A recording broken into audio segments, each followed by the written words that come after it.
ህልመኛነት ማለት ዓለማዊ ሰው መሆን አይደለም እባካችሁ። እንዶ ኢትዮጵያ ውስጥ ያለው ሰይጣን ትልቁ ሰይጣን ህልመኛ ስትሆን በቃ ማቴሪያሊስቲክ ሆነሃል። መንፈስን ፈጣሪ ፖቴንሻል ሰጥቶናል። በዚህ ፖቴንሻል ለፈጣሪ መልሰን የምንከፍለው የምንሰራበት ነገር አይደለ? የታመመ ማንሳት አለብን፣ የተራበ ማብላት አለብን አይደል? ስራ ለሚፈልግ ስራ መፍጠር አለብን። ይሄ ነው መንፈሳዊነት። እኔ የገባኝ ዩቲዩብ ከፍታችሁ ተጋደሉ የሚለውን የምታዩ ሰዎች ማንን ኬንያን ልትጠቅሙ ነው? የእናንተን ቤተሰብ ልትጠቅሙ ነው? ወደቀ፣ ተሰበረ፣ ሞተ፣ ሚስጥሩ ወጣ ምናምን 665 ይሄን ሁሉ የምታዳምጡት ምን ለመሆን ነው? ለመጽደቅ ነው? አለ ቅዱስ ቁርአን ላይ አለ። ዩቲዩብ ገሌን አዳምጡ መጽሐፍ ቅዱስ ላይ አለ። ግን እኮ መደዳውን አደማመጣችን አይመስልም? ፈጣሪን ለማግኘት እስቲ ክፈተው ያን። በዚህ የተነሳ ቢዝነስ እየሰሩ ነው ሰዎች። ህይወትን አይጠቅም፣ ህሊናን አይጠቅም፣ ኑሮን አያሻሽል። ተስፋችን ግን ምን ይሆነ ይመጣል? እየጨለመ ይመጣል። እዚህ መድረክ ላይ የሚመጡ የ21ኛው የ22ኛው ጀግና የምንባለው ወይም የሚባሉት እንዳለ ሲኒየር አጥፊዎች ነው።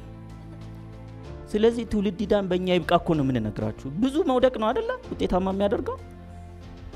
ሞክራችሁ በማታውቁት ነገር አትወድቁም፣ በምትሞክሩት ነገር ትወድቃላችሁ።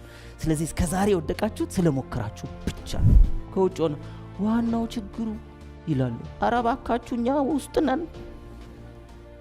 ከአውሮፓና ከአሜሪካ ኤክስፖርት ደግሞ ብዙ ሰው ከዛ ሲሰማ የከፍ ካለ ሀገር ስለሆነ ውስጥ መረጃ አላችሁ። ምን ያደርግላችኋል? ሐሜት ጸሎት አይደለም፣ ምስጋና አይደለም፣ ክብር አይደለም አይደለም። ማንም ሰው የሃይማኖት አባትም ቢሆን እንዳትሰሙት። ኮሙኒኬሽን የሚጀምረው ከማዳመጥ ነው። ፈጣሪ ለሰው ልጅ 2 ጆሮ ሰጠ። ለምን? ስማና ቼክ አድርግ። ከዛ በኋላ ካረጋገጥ በኋላ ተናገር ሲል ደግሞ ስንት ምላስ ሰጠው? 1። ብዙዎቻችን የምናዳምጠው ግን በምናችን? በምላስ። ምን መሰለሽ ብዙ ቦታ የሚገርማችሁ የመንግስት ቦታ ላይ ስልጠና ሰጥተን ከወጣን በኋላ ወዲያው ፖስት የሚያደርጉ ሰዎች አሉ። ይሄው 665 ተቀቡ ምናምን ብለው ማለት ነው። ከዛስ በኋላ መስሪያ ቤቶቹ ይፈራሉ። እና ኢትዮጵያ የምትመራው በሶሻል ሚዲያ ነው። ይሄን ለመቀየር የምትፈልጉ ከሆነ ራሳችሁን ቀይሩ አስተሳሰብ። ቆይ በኋላ እኩል ይሆናል፣ ቆይ ሞቼ በኋላ የምንለው ነገር በሙሉ አሁን እየቻልን ወደ ኋላ ዲሌ የምናደርገው በሙሉ ምን ይባላል? ቆይ በኋላ እኩል ይሆናል፣ ቆይ ሞቼ። መቼም የማናደርገው። ኢትዮጵያዊ ማለት ሰው ነው። ሰው ደግሞ ህሊናው ነው። ህሊናው እንዲቀየር እንደዚህ ይሰራል። ስለዚህ ኢትዮጵያ የወደቀች ነው አልሰማም፣ እየተለያየች ነው ምናምን አልሰማም። ያለኝን ካደረኩኝ ከዚህ ወዲያ አይቆጨኝም ብዬ ነው የምሞተው።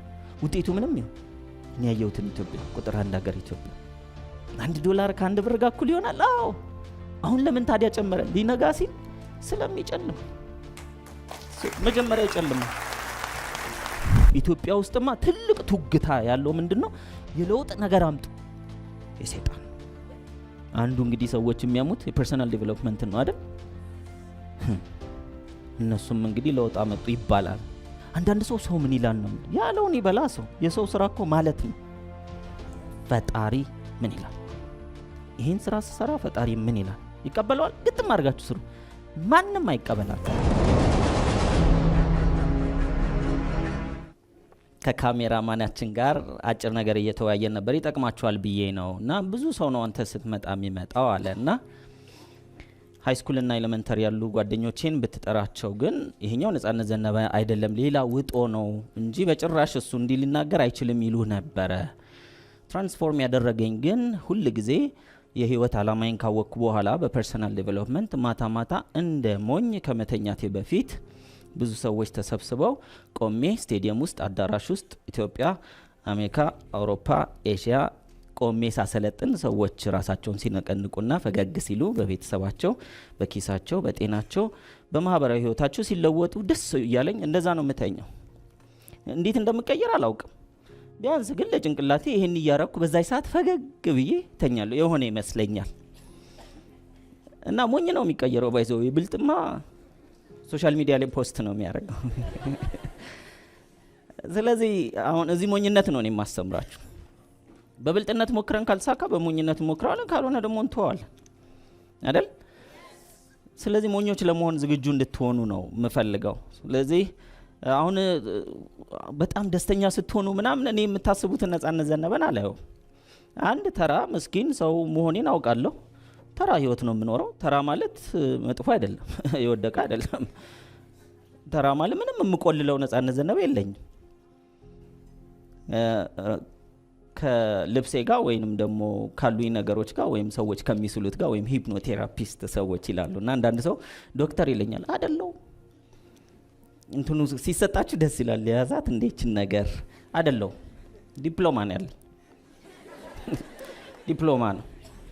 ስለዚህ አይደለማ አንዳንዴ ሲሰጥ ደስ ስለሚል። ስለዚህ ስሙን ምናምን ሌላውን ነገር ተውትና ዋናውን ነገር መያዝ ነው። ዋናው ደግሞ ህይወት ነው።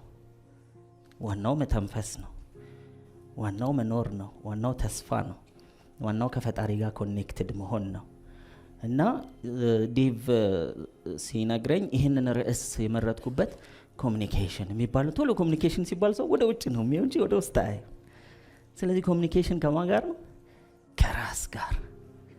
how do you communicate? ማነህ ትላላችሁ እናንተን?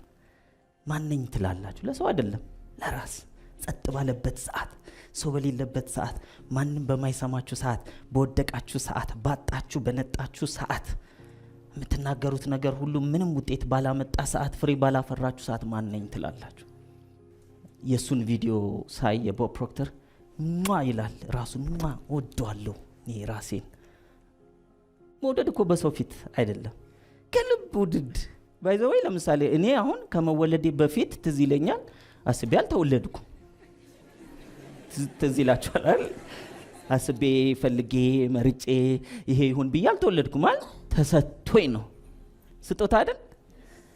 እጃችን ምንድን ነው? ስጦታ ነው። ጸጉራችን ምንድን ነው? አይናችን፣ ቅንድባችን፣ ከንፈራችን፣ ብጉራችን ራሱ የማን ነው? የኔ ነው። ስለዚህ የመጀመሪያው ካለን ነገር ጋር በፍቅር ከልብ ደስ ብሎን እኛ ብዙ ጊዜ የሆነ ነገር ይዘን ሰው እንዲወደው እንፈልጋለን፣ እንዲታይልን እንፈልጋለን። ከዛ በኋላ ነው ደስ የሚለን። ዋው ዛሬ አምሮብሃል ሲባል፣ ዛሬ አምሮብሻል ሲባል ደስ የሚለን ከሆነ አለቀልን።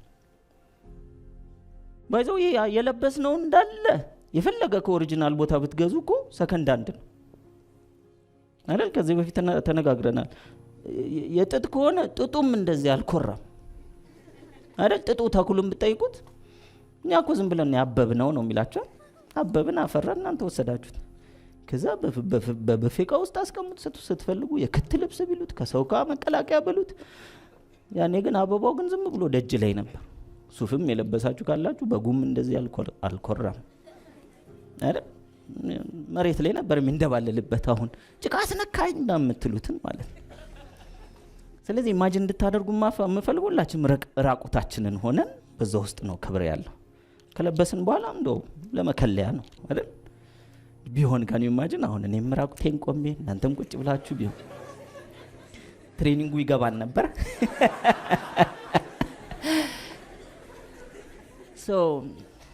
አደራ እኔ ሪከመንድ ማደርጋችሁ ያነበብኩትን መጽሐፍ ነው። መጀመሪያ ያነበብኩት መጽሐፍ ትራንስፎርም እንዳደርግ ከረዱኝ መካከል የዴል ካርኔጌ how to stop worry and start living የሚል ነበር። ለምን ወሪ ያረኩ ነበር የምኖረው? ወሪ ላለባችሁ፣ ጭንቀት ላለባችሁ ሰዎች መቼ ነው የምቀየረው? አስቤዛ መቼ ነው የሚሞላልኝ? የቤት ኪራይ መቼ ነው የሚሟላው?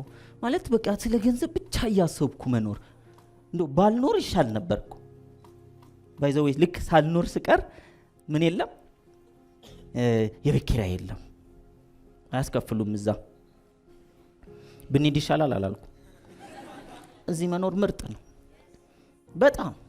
ስለዚህ ያንዳንዷን ቀን ኢንጆይ ልናደርግ ይገባል። ያንዳንዷ ቀን መስከረም አንድ፣ ያንዳንዷ ቀን እንቁጣጣሽ፣ ያንዳንዷ ቀን ኒው ይር እኮ ነው አይደል? ዛሬ ስንነሳ ያልተነሱ አሉ፣ እኛ ተነስተናል።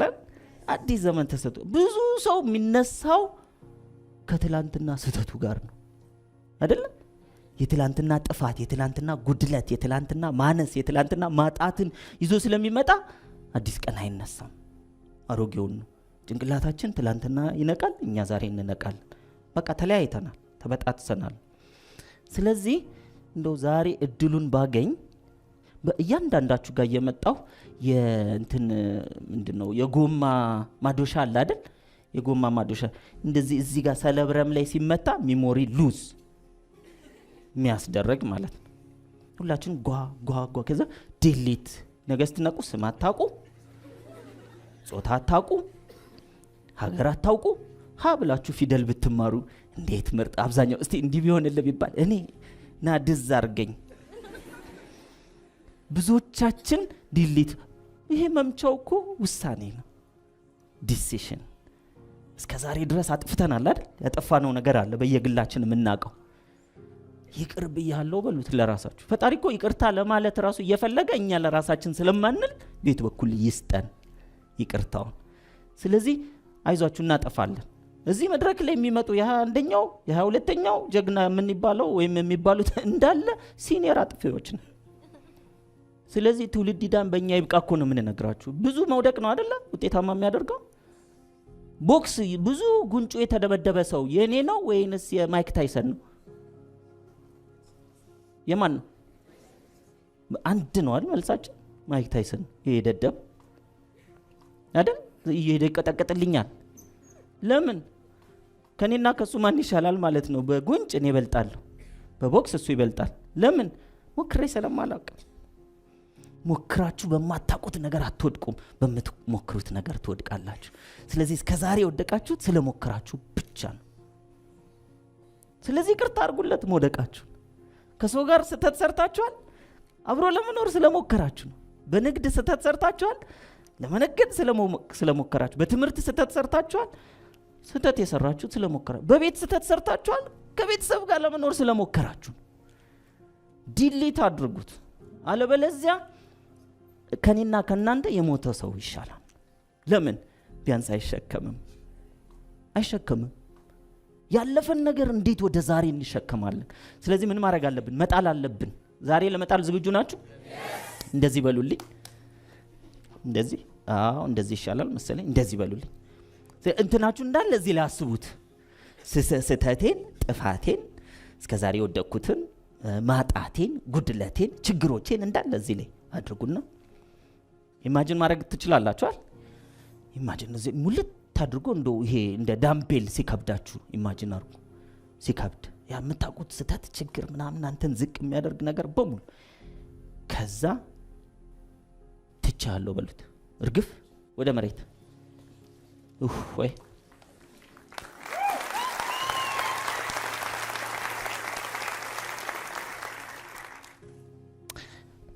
እኔ ትቻለሁ ራሴን ማለት ደግሞ ቶሎ ነው ትቻለሁ ምለው።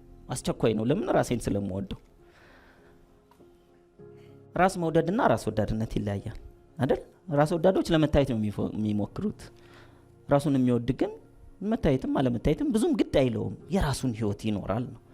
ስለዚህ ምን ሰራው፣ ምን አለኝ፣ ምን አተረፍኩ፣ ምን አገኘው፣ ምን ለበስኩ፣ ምን ነዳው፣ ምን ምናምን የሚለውን ሳይሆን ማን ሆኜ ኖርኩኝ፣ ምን አገለገልኩኝ የሚለውን ቫልዩ መያዝ ያስፈልጋል። ስለዚህ የዴል ካርኒጌ how to stop worry and start living የመጀመሪያው። ሁለተኛው how to win friends and influence others የሚለው መጽሐፍ በአማርኛም ተተርጉሟል፣ በሌሎችም ቋንቋዎች እንደዚሁ። ስለዚህ ኮሙኒኬሽን መጀመሪያ ከማን ጋር ነው? ከራስ ጋር መቼ ነው? የሆነ ቦታ ቀጠሮ ይዘን ምናምን አይደለም።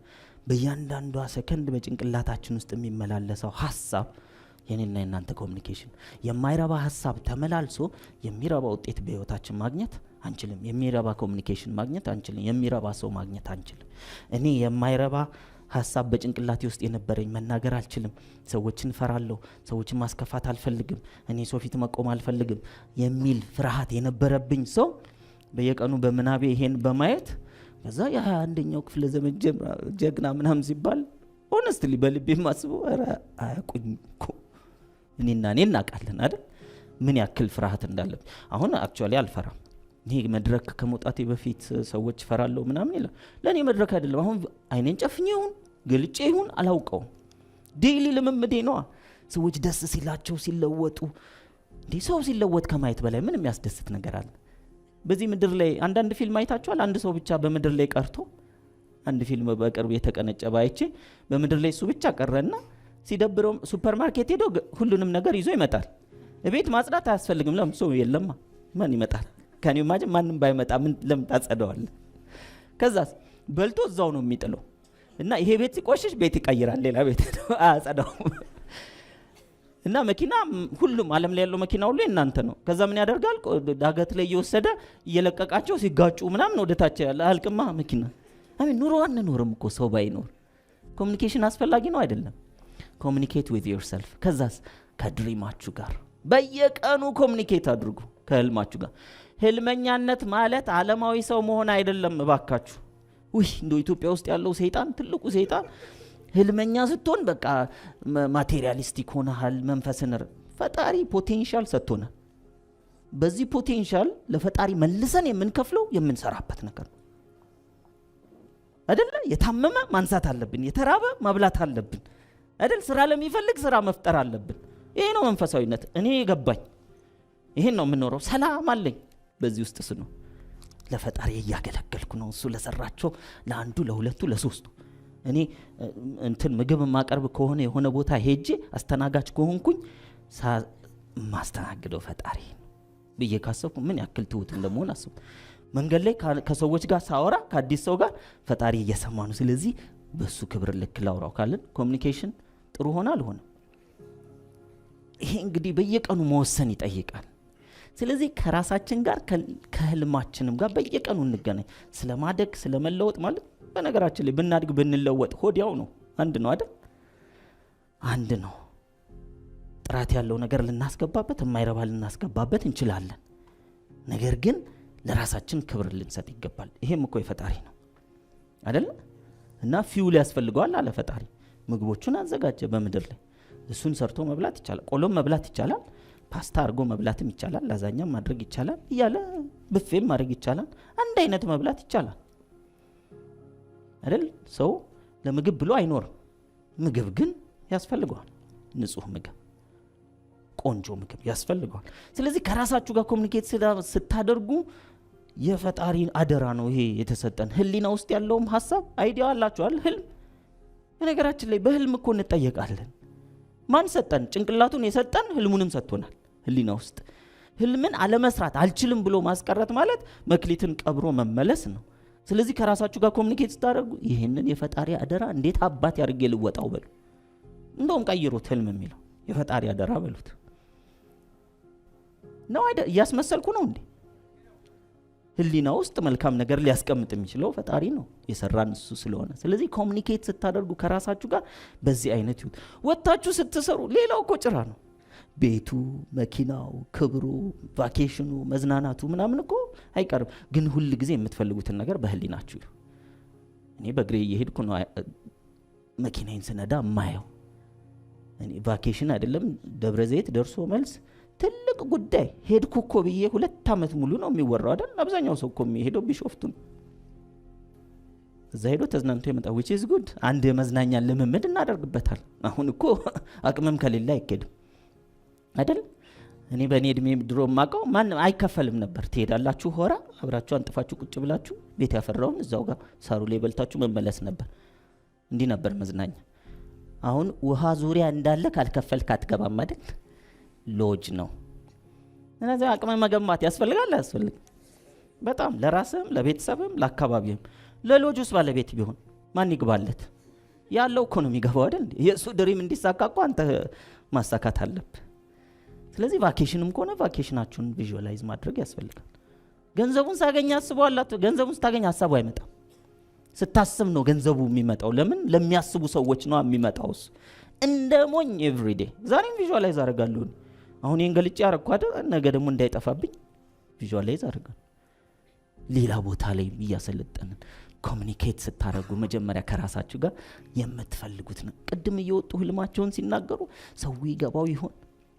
አሁን አይ ዶንት ኖ የተለያዩ ሰዎች ምን ሊሉ ቅዠት እኮ ነው ምናምን ይላል። ለአንድ ገበሬ ምርጥ ዘር ብትሰጡትና ማለት ነው ይሄንን ጭቃ ውስጥ ስትከተው ስትጥለው መጣል ነው አይደል?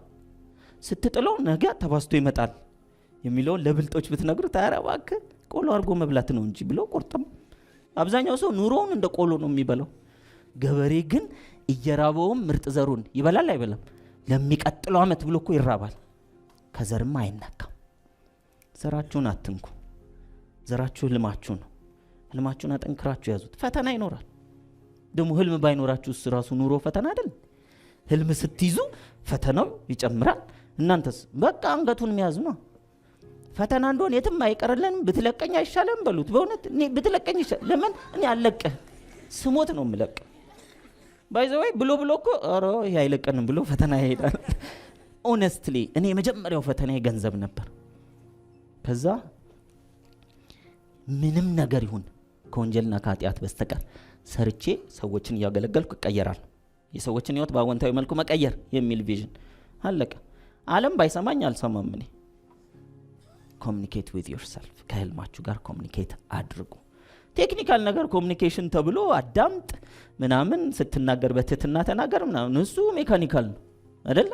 የትኛውም ቦታ ላይ ሴልስ ላይ ምናምን የምትሰሩ ሰዎች ካላችሁ ያስፈልጋል። የሆቴል ኢንዱስትሪ ላይ ስትሰሩ ያስፈልጋል። ሰርቪስ ጊቪንግ ኢንዱስትሪ ላይ ፈገግ ማለት ያስፈልጋል። የተከበሩ የደወሉላቸው ደንበኛ አሁን ማግኘት አይችሉም። እርሶ እኮ ነው የምትላል በመስሪያ ቤቱ ስለምታናገር።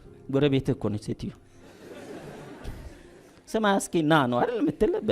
በመስሪያ ቤትኛ የደወሉላቸው ደንበኛ ወደፊት ገና ይቀየራል። አሁን አንድ ሌላ ካምፓኒ ቢጨመር ምን አባታችንና አርግ ስለማያነሳ ነው እኮ ሄጄ ላንሳለት ወይ። ኮሚኒኬሽን እኮ እንደዚህ። ስለዚህ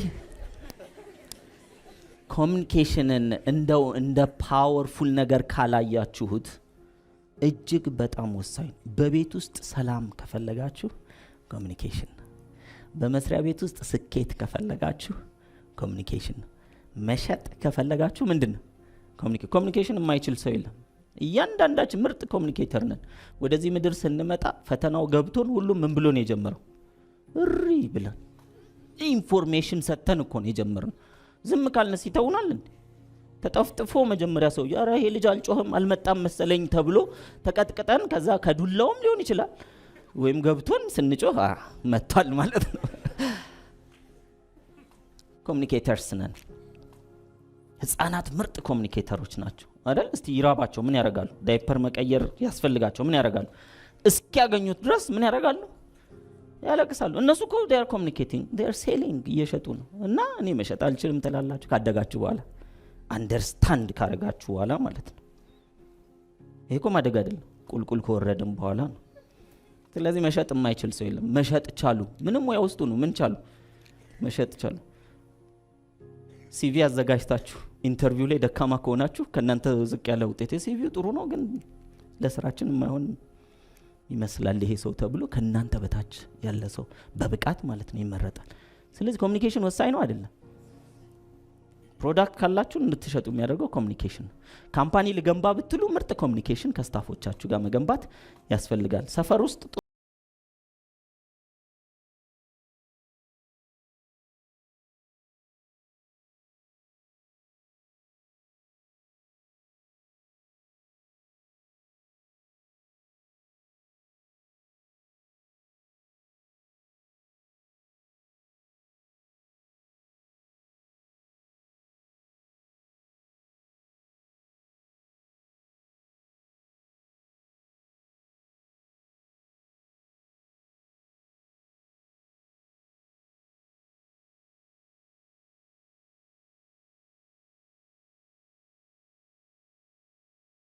ኮሚኒኬሽን እንደዚህ ነው የሚለው።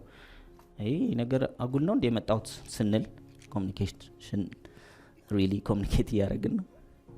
ወይንም በመሃል ጭው ብላችሁ እውነት እኮ ነው እንደሚባለው ቢሆንልኝ እንዴት ምርጥ ነበረ ስትሉ ኮሚኒኬት ያደርግን ነው ነው። ኮሚኒኬሽን የሚጀምረው ከማዳመጥ ነው። ፈጣሪ ለሰው ልጅ ሁለት ጆሮ ሰጠው። ለምን? ስማና ቼክ አድርግ። ከዛ በኋላ ካረጋገጥ በኋላ ተናገር ሲል ደግሞ ስንት ምላስ ሰጠው? አንድ። ብዙዎቻችን የምናዳምጠው ግን በምናችን? በምላስ። ምን መሰለሽ ስለዚህ ኮሚኒኬት አደረገን የሚባለው ምን በማድረግ ነው? በማዳመጥ ነው። ማዳመጥ ማለት ምን ማለት ነው? ማዳመጥ ማለት አንድ ሰው ስለሚያወራው ጉዳይ፣ እሱ ስለሚፈልገው፣ እሷ ስለምትፈልገው ጉዳይ ሲናገሩ የራሱን ጉዳይ ትቶ፣ የራስን ሐሳብ ትቶ፣ የራስን ኤክስፒሪየንስ ትቶ፣ የራስን ፍላጎት ትቶ በሰውየው ፍላጎት ሆኖ እያሉ መስማት ማዳመጥ ይባላል። አተኩሮ ማዳመጥ። ከዛ ሲጨርሱ ደግሞ እንዴት መሰለ እያሉ ዝርግፍ ማለት ይሄ ማዳመጥ አይባልም። ሲጨርስ ደግሞ በጉዳዩ ላይ የተናገረውና እኔ ጋር የደረሰው አንድ አይነት ላይሆን ይችላል።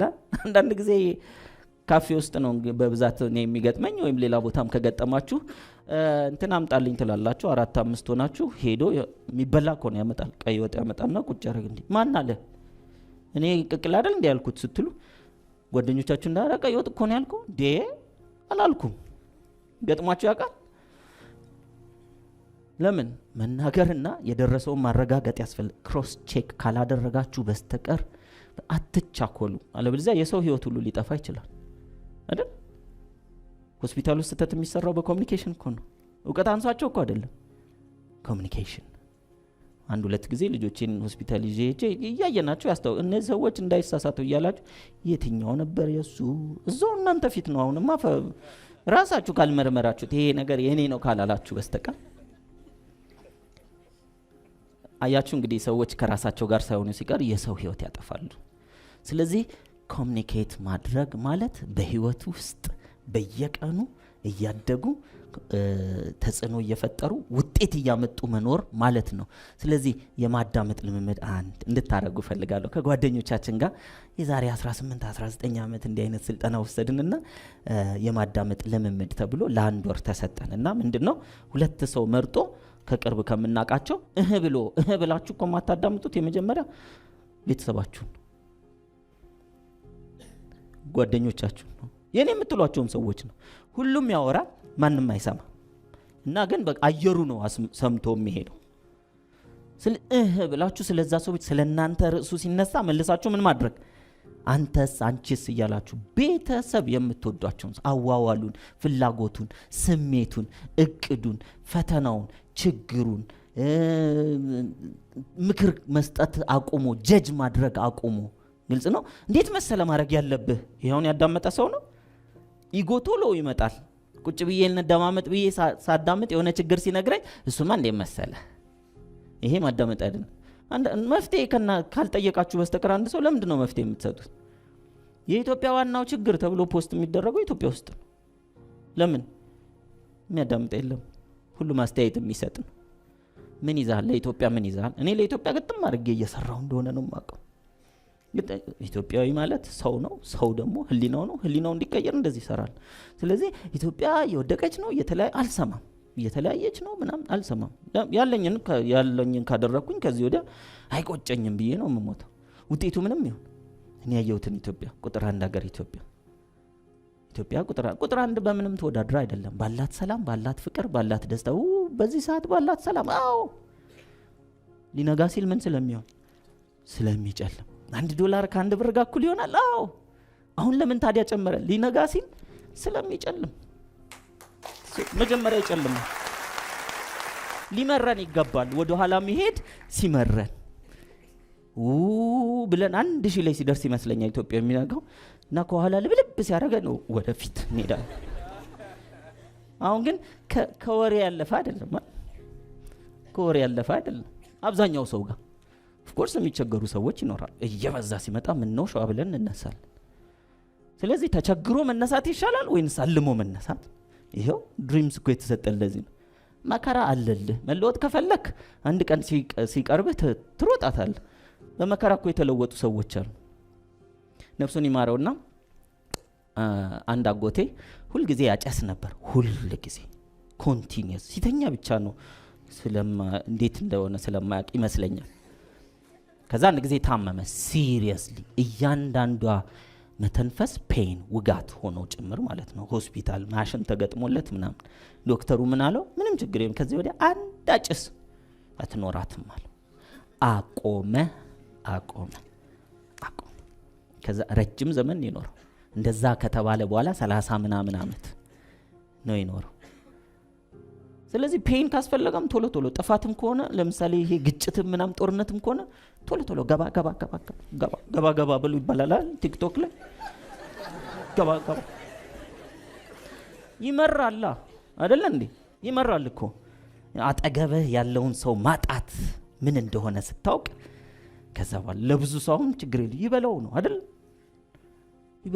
ይበላ ምንም ስለ እንስሳ እንኳን እኮ ያሳዝናሉ አይደል?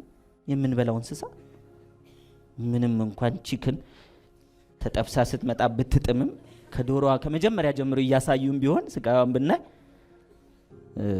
ሜቢ ሊከብደን ይችል ይሆናል። እበላለሁ እኮ ነኝ። ስለዚህ ከራሳችን ጋር ኮሙኒኬት ስናደርግ ሰላምን፣ ፍቅርን፣ ጤናን፣ ደስታን፣ መትረፍረፍን፣ ከፍ ማለትን ብቻ መርጠን ከዛ ሸርተት ስንል ከሰላም አንዳንድ ጊዜ የት አባቱ ካልን እኔ አይደለሁም ምልስ አይባልም።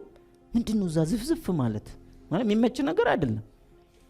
እባካችሁ ከዛሬ ጀምሮ አልሳደብም በሉ። እኔ አትስደብ፣ አትዋሽ፣ አትስረቅ፣ አታመንዝር፣ ይሄ ሁሉ የሃይማኖታችን የሁላችንም ሃይማኖት ትእዛዝ አይደል? አትግደል። ዘንድሮ እኮ ስንት ሰው ቁጥር ሞተ ነው።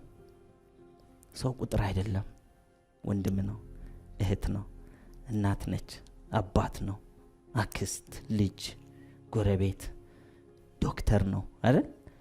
መሐንዲስ ነው፣ ቤትን የሚሰራ ነው፣ ሰዎችን የሚጠግን ነው፣ የሚያስተምር መምህር ነው። ስለ ሰው ይሄን ሁሉ ነው። ስለዚህ ቁጥሩ ሊያመን ይገባል። አንድ እንዴት ክቡር የሰው ልጅ በሰው ልጅ እንዴት ይጠፋል? ምንም ይሁን አስተሳሰቡ ንጽህና እንደዚህ ነው። ስለዚህ እስቲ ስንቶቻችሁ በፈጣሪ ታምናላችሁ? ትፈልጋላችሁ አላልኩም? ትፈልጋላችሁ አላልኩም? የምታምኑ እሺ ኦኬ ካመናችሁ ስለዚህ ከዛሬ ጀምሮ ከራሳችሁ ጋር ኮሙኒኬት ስታደርጉ መልካም የሆነው በጎ የሆነው ጥሩ የሆነው አደርጋለሁ፣ አስባለሁ፣ እናገራለሁ። ክፉ ከራሴ ከወጣ ግን ቅጣት አስቀምጡ ለራሳችሁ። ከሐሳባችሁ በጭንቀት ምን አባታቸው ግን እነዚህ ካላችሁ ቅጣት ለራሳችሁ አስቀምጡ። በዚህ ወይ ሀገር የምንለው እኔና እናንተ በእኔና በእናንተ ህሊና ውስጥ ነው። ሌላ ቦታ አለ እንዴ? ሀገር አለ? አብዛኛው ሰው እኮ ከኢትዮጵያ ቸገረኝ ብሎ ሄዶ በቲክቶክ ግን እዚህ ነው ያለው አይደል? መቼ ሄዱ እኮ ወይ አልሄዱ ወይ አልመጡ። በእነሱ አይበስም ከውጭ ነው ዋናው ችግሩ ይላሉ። ኧረ እባካችሁ እኛ ውስጥ ነን። ከአውሮፓና ከአሜሪካ ኤክስፖርት ደግሞ ብዙ ሰው ከዛ ሲሰማ የከፍ ካለ ሀገር ስለሆነ ውስጥ መረጃ አላችሁ። ምን ያደርግላችኋል? ሐሜት ጸሎት አይደለም፣ ምስጋና አይደለም፣ ክብር አይደለም አይደለም። ማንም ሰው የሃይማኖት አባትም ቢሆን እንዳትሰሙት። ኧረ እንዴት እንደዚህ ይላል የሚለው ታዲያ የሃይማኖት አባት ተጋደል ካለኝ አልጋደልም። ሞት ነው። መሞት ካለበት አንገትን ስጥ ሞት አይደለም። በመግደል መጽደቅ እኔ አላውቅም። ሃይማኖቴም አያውቅም። የማንም ሃይማኖትም አያውቅም። ኮሙኒኬሽን ትረስት ሚ እቺ የምንዘራት ነገር እየተባዛ መጥቶ አንድ ቀን ጸጥ ይላል። ኢትዮጵያ ውስጥ የትም ቦታ ተነስታችሁ የትም ቦታ ብትሄዱ የሚንከባከቧችሁ ሰዎች ውስጥ ትኖራላችሁ። የኔ ምኞት እንደሱ ነው። አስቦ መሄድ አልፈልግም። በዚህ በኩል ሰላም ነው፣ በዚህ በኩል ጦርነት ነው ማለት አልፈልግም። ብድግ ብሎ ሂድት እንደዛ ነበር ምን ሄደው የሰው ልጅ እንደዛ ነው የተሰራው አይደል? ስለዚህ ብድግ ብለን ሂድት የምንልበትን ሀገር እናፍራ። ይቻላል ወይ? ከማን ይጀምራል ነው? ከራስ ሐሳብ። ህይወት የማደግ ጉዳይ ነው። አናድግ ብንል ህሊና ቁልቁል እየሄደ ሰውነት ወደ ላይ ማደጉን አያቆምም። በየአመቱ ግን ሻማ አታብሩ። ኦነስትሊ አድግ ያለው ቼክ አድርጎ አንድ አመት እኮ ስለተቆጠረ ላናድግ እንችላለን። አንዳንድ ሰው በዲስካውንት የሚያድግ ሰው አለ አይደል? እድሜው 30 ገብቶ 25 እድሜው 60 ሆኖ አስተሳሰቡ ገና 12 የሆነ ሰው ካለ ሻማ ማብራት ያለበት ስንት ነው? ለመሰላችሁ ዛፍ ይበልጠናል። ዛፍ ባይዘው በደንብ ይበልጠናል። ለምን ቀጥ ብሎ አይደል? ማክሲመም ማን ነው እንትን ሲመጣ ንፋስ እንደዚህ ነው አይደል የሚለው። እኛ ተንቀሳቅሰን አንብበን አስበን ኮሙኒኬት አድርገን እንዴት ወደ ታች ይሄ እኮ ሊያሳስብ ይገባል። ስለዚህ ወደ ላይ ማደግ ይቻላል ነው ማውራችሁ። እኔ ዘመኔን ሁሉ አሁን እድሜ 48 ሊሞላ ሁሌ ልደቴን እናገራለሁ። ብዙ ሰው ስጦታ ባያመጣም ጥቅምት 12 ነው እንደው ለነገሩ እና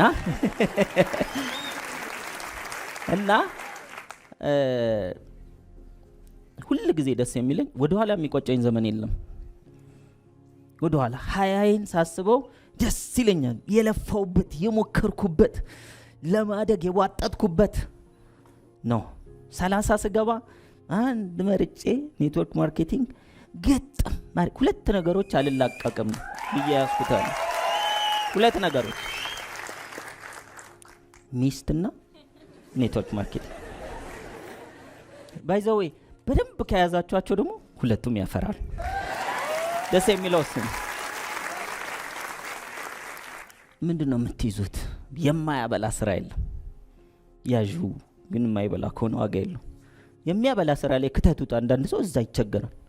አሁን ኮንስትራክሽን ላይ የሚርበውን ሰው የት እንውሰደው? ኮንስትራክሽን ላይ ሆኖ ከራቦ አስተሳሰቡ ነው ማለት ነው የራቦ።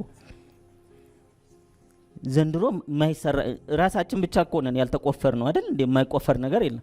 በዚህ ሰዓት የማይበላ ሰው እኮ ግራ የገባው ነው ማለት ነው። መብላት ደግሞ ማለት ማጭበርበር አይደለም። እሺ አደራችሁ።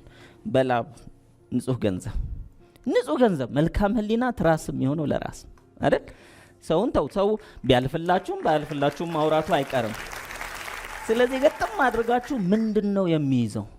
በቃ በፈጣሪም ስለያዝኩት ደስ የሚለው ስራ ምንድነው አትሉም? አንድ የሰው ስታዩ አትቀላውጡ። የሷን ያቺ አሪፍ ስታገኝ ልስራው እንዴ አይደል? ኦሎምፒክ ሰሞን በፊት እንሮጥ ነበር። አሁን እንዳንሮጥ አረጉን እንጂ አይደል? ወርቅ የለመደች ሀገር ስናጣ ብስጭት ነው አይደል የሚያደርገው? መሮጥ ነው። ተበሳጭታለሁ ሩጥ። የኔ ፊልድ አይደለም። እኔ በምላስ ነው ምሮጠው። ፊልዳችሁን ምረጡ። ግልጽ ነው። የማያበላ ስራ የለም። ሊስትሮ ብትሉ ያበላል። ቆርቆሮ ያለው ብትሉ ያበላል። ንግድ ብትሉ ያበላል። ትምህርት ብትሉ ያበላል። የማያበላ ስራ የለም። አያያዙ ነው የሚያበላ። እንዴት ነው የምትይዘው? ከራስ ጋር ኮሙኒኬት እንደምታደርጉ በፍቅር፣ በክብር፣ በይቅርታ፣ በምስጋና እነሱ ነው የምናየው። በፍቅር የመጀመሪያው ነገር ፍቅር ሲባል ብዙ ሰው ሚዝ የሆነ ነገር ነው አይደል የምትጠብቁት? አብዛኞቻችሁ ወጣቶች ናቸው። አንዳንድ ሰው ምን ይላል? እኔ እኮ ፍቅር ያዘኝ ምናምን ተብሎ ሲወራ አንዳንድ በመሐከል ያልያዘው ምን ይላል? ይህ ግን ምን ሆኜ ነው አልያዘኝም ብሎ የሚጠብቃል። አይዝህ። አንተ ነህ ፍቅር የምትሆነው። አንተ የተሰጠህ ነገር በፍቅር ከያዝከው ፍቅር ማለት እሱ ነው። ፍቅር እኮ እንደሱ ነው። በነገራችን ልምምድ ነው ፍቅር። ማኪያቶ ያዛጋ የለ እንዴ አይደል? በሰዓት እስኪ 7 ቀን ጠጡት፣ 8ኛው ቀን ላይ በሰዓቱ ያዛጋቸዋል። ፍቅርም እንደዛው ነው። ስራን በፍቅር ስትይዘው በሰዓቱ በአግባቡ ከልብህ ደስ ብሎ እያመሰገንክ ስራው ስትወድቅም እያመሰገንክ እዚህ ጋር ተሳሳትኩ ብለህ የግድ ውጤቱን አትጠብቅ። በስራው ተደሰት ነው። ጆርኒው ላይ የሚደሰት ሰው ኦልሬዲ ደርሷል እኮ። ስንደርስም እንደሰታለን፣ በመንገድም እየተደሰት። አንዳንድ ሰው ጥልጥል ብሎ ይኖራል። ስደርስ ነው፣ ቤት ስሰራ ነው፣ መኪና ስሰራ ነው፣ ሳገባ ነው፣ ስወልድ ነው፣ ማስተር ሴንስ ሲይዝ ነው፣ ፒኤችዲ ሲይዝ ነው ሰው መሆነው ብሎ ያስባል። ከመሆኑ በፊት ይሞታል። ቢሆንም ከሆነ በኋላ ከዛ በቃ ለዚህ ነው የለፋሁት የሚሉ ሰዎች አሉ። ለዚህ ነው የለፋሁት እንዳትሉ። ለምንም ነገር አትልፉ። አሁን ኑሩ። እንዴት ነው የምንኖረው? ኮሙኒኬት በማድረግ ከሐሳቤ ጋር፣ ከቃሌ ጋር፣ ከራሴ ጋር፣ ከነገ ጋር፣ ከጊዜ ጋር፣ ከሰው ጋር፣ ከጎረቤት ጋር፣ ከህልም ጋር፣ ከፈጣሪ ጋር በየቀኑ በክብር በምስጋና ስናጠፋ በይቅርታ። መጀመሪያ ይቅርታ አይደል? ይቅርታንና ምስጋና የኮሙኒኬሽን ቁልፍ ናቸው። ለሰው ብላችሁ አታደርጉት። አሁን ቅድም ምን አልኳችሁ? ትልቁ ነገር በህሊና ውስጥ የሚመላለሰው ሐሳብ። አንዳንድ ጊዜ ያለን ነገር ይይዘናል። አይዛችሁም? ያላችሁ ነገር ለምሳሌ ቆንጆ ሴት ከሆነች ቁንጅናዋ ይዛታል አይዛት አይደል? ይዛታል። ላይ ዋና ጉዳዩዋ ውበቷ ይመስላታል አይደለም እኮ። አንድ ቀን ሊቃጠል ይችላል አይደል ፊት። ልጅቷ ግን አለች። ጸጉር አንድ ቀን ሊገባ ይችላል ያልገባባችሁ። በጊዜ ፎቶ ተነሱ። ልክ ጸጉር ሲገባ እንደሚያሳስበን ሁሉ አስተሳሰብ ሲገባም ሊያሳስበን ይገባል። ጸጉር ቢገባ ባይዘው ብዙም ልዩነት አመጣም፣ የመልክ ብቻ ነው። አስተሳሰብ ሲገባ ግን አገር ነው የሚበጠበጠው። ስለዚህ መጀመሪያ መቀየር ያለበት አስተሳሰባችን። ፍቅር ብቻ፣ ሰላም ብቻ፣ ደስታ፣ ምስጋና፣ ይቅርታ። ይቅርታ ለምንድን ነው የምናደርገው? እኔ እንደማጠፋው እሷም ስለምታጠፋ እሱም ስለሚያጠፉ ያጠፋሉ። ከመላእክ ጋር የምትኖሩ ሰዎች እጅ ወደ ላይ ሲል ነበር። ከመላእክ ጋር አኗኗራችሁ እኮ ከመላጋ ነው እጅ አውጡ እንጂ ከማንም ስህተት አትጠብቁም አይደል? እሱ እኮ ችግሩ ምን መሰለ፣ እሱ እኮ ችግሩ ምን መሰለ፣ እሱ እኮ ችግሩ ምን መሰለ አይደል የምትሉት?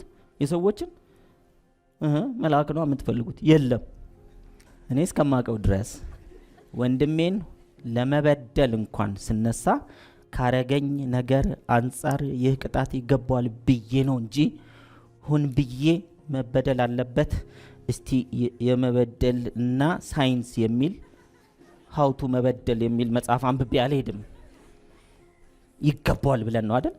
ሲሰድበን መማታት እንኳን ምንድነው ለምን ሰደበኝ፣ ስለዚህ ይህ ተገቢ ነው ብለን አምነን ነው። እምነቴ ስህተት ሊሆን ይችላል፣ እምነቴን ማስተካከል አለብኝ በእንደዚህ አይነት አስተሳሰብ። ይሄ እኮ የህሊና መጣመም ነው። ወጌሻ እኮ ነው ይሄ እኮ ወጌሻ። ለምን ወጌሻ አይባልም? ይሄ መድረክ ሐሳብ እናሻለን አሁን አይደለ? ሐሳብ እኮ ነው እየታሻሉ። እዚህ ምን ይታሻል? ሌላ ዋናው ሐሳብ ነው። ይኸውላችሁ ሀገር ማለት መሬት ሲደመር ሰው ነው።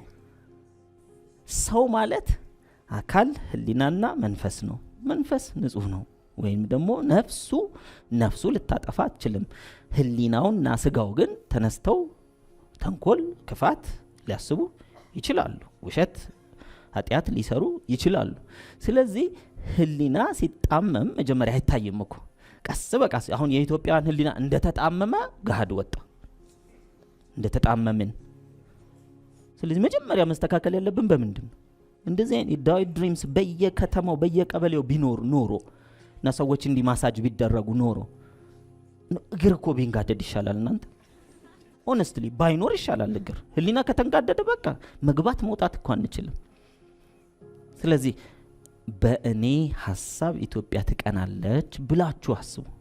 በእኔ ሐሳብ ሀገሬ፣ በእኔ ሐሳብ ቤቴ፣ በእኔ ሐሳብ ኑሮዬ፣ በእኔ ሐሳብ ዓለምን አቃናለሁ። ቀናን ብቻ በማስ ተንኮል ውስጥ ራሴን ሐሳቤን ሳገኘው። ተንኮል ውስጥ ማግኘት ማለት ምን ማለት ነው? ዩቲዩብ ከፍታችሁ ተጋደሉ የሚለውን የምታዩ ሰዎች ማን ኬንያን ልትጠቅሙ ነው? የእናንተን ቤተሰብ ልትጠቅሙ ነው? ወደቀ፣ ተሰበረ፣ ሞተ፣ ሚስጥሩ ወጣ ምናምን 665 ይህን ሁሉ የምታዳምጡት ምን ለመሆን ነው? ለመጽደቅ ነው? አለ ቅዱስ ቁርአን ላይ አለ። ዩቲዩብ ገሌን አዳምጡ መጽሐፍ ቅዱስ ላይ አለ። ግን እኮ መደዳውን አደማመጣችን አይመስልም? ፈጣሪን ለማግኘት እስቲ ክፈተው ያን። በዚህ የተነሳ ቢዝነስ እየሰሩ ነው ሰዎች። ህይወትን አይጠቅም፣ ህሊናን አይጠቅም፣ ኑሮን አያሻሽል። ተስፋችን ግን ምን እየሆነ ይመጣል? እየጨለመ ይመጣል። እኔ በተስፋ መኖር የምፈልግ ሰው ነኝ።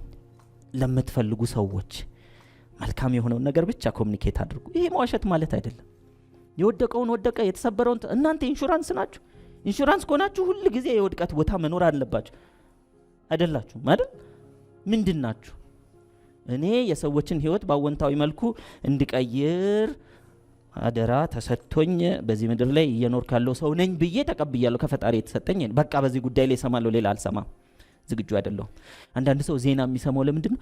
የሆነ ነገር ካለ እንኳን መረጃ ለማግኘት። እስቲ በዜና ምክንያት ስኬታማ የሆናችሁ ሰዎች እጅ ወደ ላይ። እዚህ መድረክ ላይ መጥተው ዜና ሰምቼ ተለወጥኩ ያሉ አሉ? የ21ኛው ክፍለ ዘመን ላይ የሉም። የ22 ላይ ካሉ ይነግሯቸዋል ሲመጡ። የራስን ዜና ስራ። ያንተ ህይወት ከተለወጠ ዜና ላይ ተቀርባል። ብዙ ጊዜ ግን ተለወጡ አይቀርብም፣ ተሰበሩ ነው። ተገነባ አይቀርብም፣ ፈረሰ ነው አይደል? ታረቁ አይቀርብም፣ ተጋጩ ነው። ተጋጩን ለምንድን ነው የምናዳምጠው? ጥማት ስላለን ከውስጣችን ፊት የሚያደርግ ነገር ውስጣችሁን። አንድ ጊዜ የሆነ ሰው ትሬኒንግ ሲሰጥ እዚህ ጋር ጥጥ አርጉና ሁለቱ ላይ አንዱ ላይ ቤንዚን አንዱ ላይ ውሃ አርጉበት። ከዛ ባጠገባቸው ዝም ብላችሁ ሻማ ይዛችሁ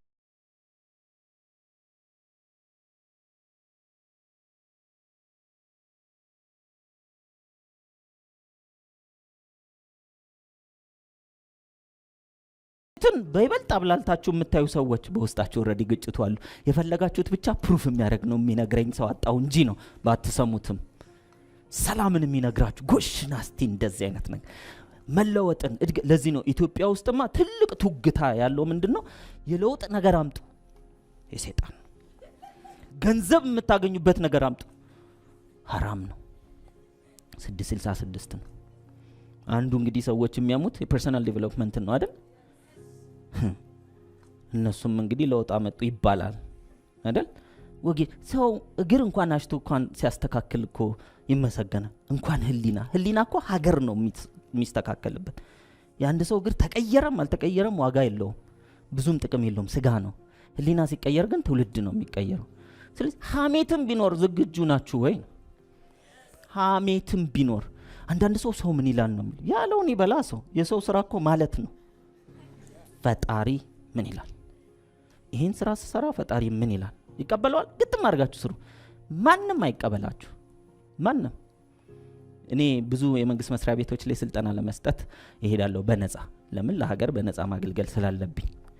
ችግር ላይ ከሆነ ያለችው በነፃ ማገልገል ስላለብኝ እና ይሄ ትልልቅ ቦታ ምናምን ብቻ አይደለም፣ ገጠር ሲተኛበት የሚከራፋ አልጋ ያለበት ቦታም ሄጄ አገለግላለሁ። ለምን? እንደዛ ነው ሀገር ማገልገል፣ እንደዛ ነው። እና ብዙ ሰዎች አይመስላቸውም እንደዚህ ተቆንነን ተጀንነን ምናምን ስለምንታይ ማለት ነው። በፒጃማ ማየት ነው እኛን በቃ። እና ብዙ ቦታ የሚገርማችሁ የመንግስት ቦታ ላይ ስልጠና ሰጥተን ከወጣን በኋላ ወዲያው ፖስት የሚያደርጉ ሰዎች አሉ። ይሄው 665 ተቀቡ ምናምን ብለው ማለት ነው። ከዛስ በኋላ መስሪያ ቤቶቹ ይፈራሉ። እና ኢትዮጵያ የምትመራው በሶሻል ሚዲያ ነው። ይሄን ለመቀየር የምትፈልጉ ከሆነ ራሳችሁን ቀይሩ አስተሳሰብ። እኔ ችግር የለብኝም፣ ሁሉም ሰው ባይሰማ ለራሴ ነግረዋለሁ። እኔ ራሴን ስልጠና ከፍቼ አዳምጣለሁና አንድ ጓደኛ እንዴ እትሰማዋለህ አለኝ። አዎ እማራለሁ። ለምን? መድረክ ላይ ምን ብዬ ይሆን እማራለሁ። አሃ እያልኩ ኪችን ነገር እኮ አላረኳትም፣ ስለዚህ ማድረግ አለብኝ እያልኩ ግጥም አድርጌ የራሴን ስልጠና ሰማለሁ። አንዳንዱ ዝም ከወጣ በኋላ የምትሰሙት ነገር አለ አይደል? በኋላ ገብቼ የምሰማዋለሁ። ለዚህ ነው ሲቀረጽ ደስ የሚለኝ፣ ለራሴም እንድሰማው ማለት ነው። ስለዚህ ከራሳችሁ ጋር ኮሙኒኬት ስታደርጉ በ2017 ዓመተ ምህረት ፍቅርን ብቻ ሰላምን ብቻ እና ህልሞቻችሁ መታችሁ የተናገራችኋል ያልተናገራችሁም አለ አይደል? ህልማችሁን ያዙት። ትልቁ ኮሙኒኬሽን እሱ ነው። ህልማችሁን ግጥም አድርጋችሁ ያዙ። በምንድን ነው የምትይዙት? በምን ታገልኩ አይደለም። በየቀኑ በህሊናችሁ ፕሮፖዛል አዘጋጁለት። አንዳንድ ሰው ገንዘብ እስቲ ይሰጣለው ፕሮፖዛል አዘጋጅ ሲባል ነው አይደል የሚያዘጋጅ። ፕሮፖዛል ስታዘጋጅ ነው ገንዘቡ የሚመጣው። ራሱን የሚያደራጅበትን ነገር ይፈጥራል። እስቲ ለራሱ ቢዝነስ ፕሮፖዛል ያዘጋጀ ባንክ ቢያየው ይሄ ነገር አሪፍ ነው ብሎ ብድር ሊሰጠው የሚችል ነው። ፕሮፖዛል 2 ገጽ ጽፎ ስሙን እንትን ነው ሎጎ እንደዚህ ነው ፕሮፖዛል ይሄ ነው የሚል ሰው አይደለም። የገበያ ጥናቱን፣ ማንፓወሩን፣ ሪሶርሶቹን፣ ምን ያክል ስፔስ እንደሚያስፈልግ፣ ምን ያክል ገንዘብ እንደሚያስፈልገው፣ ምን አይነት ከስተመሮች እንዳሉት፣ ምን አይነት ኮምፒቲተርስ እንዳሉ፣ ገበያው ላይ ምን አይነት ፖቴንሻል እንዳለ፣ ኢንዱስትሪ ላይ ያለውን ዳታ አናሊሲስ፣ ማርኬት አናሊሲስ ጭምር ሰርቶ ፕሮፖዛል የጨረሰ ሰው 1 2 3 4 5 ሌሎቻችሁ ምን እየጠበቃችሁ? ህልማችሁ እንደ ፍቅር እስኪ ይዛችሁ ድረስ እየጠበቃችሁ ነው መጥቶ እናንተ ጋር? ካን ዩ ኢማጂን አንቺ ጋር መጥቶ ማለት ነው እኔ እኮ ድሪምሽ ነኝና ሊል ይችላል? አይችልም። ፕሮፖዛል አዘጋጁለት። 1998 ትሬኒንግ 3 ስለ ቪዥን ስለጠንኩ ፐርፐስ የህይወት ዓላማ ምናምን ለመጀመሪያ ጊዜ ደነገጥኩ። ቅድም እንዳልኳችሁ ተመታው እዚህ ላይ ጎው ትምህርት ሚኒስቴር የሌለ መሰለኝ። ለምን ያን ሁሉ ትምህርት ቤት ሲሄድ አንዳቸው ራዕይ አላሉኝም። አስተማሪዎቹም የላቸውም፣ ሚኒስትሩም የላቸውም የሚመስለኝ እንደዛ። አታጨብጭቡ እንዴ! ዋው! ስለዚህ ኮምፕሌን ላርክ? አይ መጽሐፎችን ካሉኝ መጽሐፎች መካከል ስለ ቪዥን ያለውን ነገር አየሁ። ኦኬ 4 5 ሆኑብኝ ቪዥኖቼ። ስዕል መሳልም፣ የሙዚቃ ኢንዱስትሪ ላይ መሳተፍም፣ ግጥምም፣ ድርሰትም፣ ከዚያ የሰዎችን ህይወት መቀየር ማገልገል የሚለው በስልጠና ምናምን እንደሆነ አላውቅም። ሁሉንም ጽፌ 1 ዓመት ተኩል ሰጧቸው መሞከር፣ ስዕሉንም ባለኝ ታይም ምናምን። ከዛ የከሰሙት ከሰሙ፣ የሰዎችን ህይወት በአዎንታዊ መልኩ መቀየር ራሴን ፈትሽ ያየሁት። ከዛ በኋላ ፕሮፖዛል አዘጋጀው።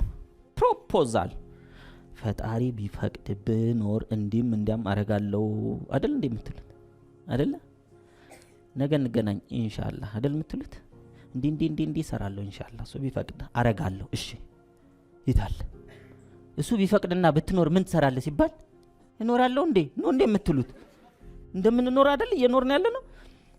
ከዛ ፕሮፖዛሌን አዘጋጅ በቃ ፈጣሪ ከፈቀድክልኝ ይሄንን ነው የምፈልገው በመጪው 10 ዓመት እንዲሳካ 1998 እና ምን ይላል እኔ ካምፓኒው ከተከፈተ በኋላ ነው ያየሁት። አስቀምጣችሁ እርሱት ፈጣሪ አይረሳ። የሰዎችን ህይወት በአዎንታዊ መልኩ መቀየር የሰዎችን ህይወት በአዎንታዊ መልኩ ለመቀየር አንድ ካምፓኒ ይኖራል። በዚህ ካምፓኒ የራሱ ዌብሳይት ይኖረዋል። ዌብሳይቱ ላይ ሰዎች ቪዥናቸውን ድሪማቸውን ይቀርጻሉ። እዚያ ውስጥ ደግሞ ሌሎች ሰዎችንም እንደዚሁ ቪዥንና ድሪማቸውን እንዲቀርጹ ይጋብዟቸዋል። በዚያ ውስጥ ደግሞ እነሱም እንደዚሁ ይሄንን ህልማቸውን ይቀርጻሉ። በእንደዚህ አይነት ተራ በተራ ሰዎች ህልማቸውን ድሪማቸውን ቪዥናቸውን እየቀረጹ ባለ ራዕይ ትውልድ ይፈራል። እሱ ደግሞ ኢትዮጵያን ቁጥር 1 ሀገር እንድትሆን ይረዳል። ይሄ እንዲህ አይነት ካምፓኒ ይኖራል ብዬ ብቻ ጽፌ ረስቸዋለሁ። ከ10 ዓመታት በኋላ አንድ ቀን ስልጠና ስሰጥ ክላስሩም ውስጥ ነው። ይሄው የኔን ለምሳሌ ይሄው ይዤ መጥቻለሁ ዛሬ እንድታዩት ብዬ ነው። ከመጽሐፎቼ መካከል የምወደው እሱን ነው። አጀንዳዎቼንና ቪዥኔን በየአመቱ ኤክስፒሪየንስ እየተጨመረበት አይቀየርም፣ ግን በዘንድሮ እንዲህ ተሰራለት ዘንድሮ እያልኩኝ ጽፋለሁ። ይቺን ግን ፓርት ዘላታለሁ። ቪዥኔን ብቻ ቼንጅ ፒፕል ላይፍ ፖዚቲቭሊ ብዬ ካምፓኒ ምናምን የሚለውን ረስቸዋለሁ። እና እስቲ ላንብብላችሁ ብዬ ሳነብ እንዴ ካምፓኒ ውስጥ ነኝ። ተከፍቶም ረስቸዋለሁ። ካምፓኒው ተከፍቶ ሰዎች ለስልጠና ገንዘብ ከፍለው ከዛ ይኸውላችሁ ይሄ ስልጠና ስትወስዱት እንደዚህ እንድታዘጋጁ ይረዳችኋል ብዬ ነው ስናገር የዘን ለካ ተከፍ አንዳንድ ጊዜ ደርሰንም እንሮጣለን። አስቡት 42 ኪሎ ሜትር ላይ ገመዷን ቢረሷት ስትሮጡ ነው አይደል የምትከርሙትና ወይ ለካ ደርሻለሁ። ስለዚህ ብትረሱም ሰብኮንሺየስ ማይንድ ውስጥ በክሊርሊ እንዲቀመጥ ስለሚሆን በመታውቁትም በማታውቁትም መንገድ ያ ነገር ይሳካል። እንዴት የሚለው ግራ ከገባችሁ ፕሮፖዛል አዘጋጁ። ቢዝነስ ፕሮፖዛል ለቪዥናችሁ ካዘጋጃችሁ በኋላ መቼም ሞቲቬት የሚያደርገን ገንዘብ ነው። ማስተር ካርድ ፋውንዴሽን አሁን ፕሮፖዛል ጽፎ ለሚመጣ ሰው በዶላር ብር እንደሚሰጥ የምታውቁ ስንቶቻችሁ ናችሁ? ጆደለ አይሰማማል ደግሞ አይደገምም። ይሄ ዲሊት አርጉት እንትንም ላይ በቃ ምን ያህል ገንዘብ የመፈለግ ፍላጎት ራሱ እንደሌላችሁ። ማስተር ካርድ ፋውንዴሽን የሚባል አንድ ሰውዬ ልበል 300 ሚሊዮን ዶላር እዚህ ይዞ መጥቶ ማን ነው ፕሮፖዛል ያለው እያለ እየሰጠ ነው ዶላር ኢትዮጵያ ውስጥ። እናንተ ሶሻል ሚዲያ ትጎረጉራላችሁ። ይሄ አይመጣም አይደል? ለምን አልጎሪዝም ውስጥ የለም ገንዘብ መፈለግ የሚባል ሀሜት፣ ትችት ምናምን ጎሽ ይበለው ገደለው አይደል? አቤት እንደው አቁሙ የማይመለከታችሁን ነገር። እኔ ስለ ወደፊት ይሳካላችኋል አይሳካላችሁ የሚለውን ለማወቅ ሶሻል ሚዲያችሁን ስጡኝ። 2 ጊዜ ብገልጠው አንተ አይሳካልም አንተ ይሳካላል ማለት አልጎሪዝሙ ይናገራል።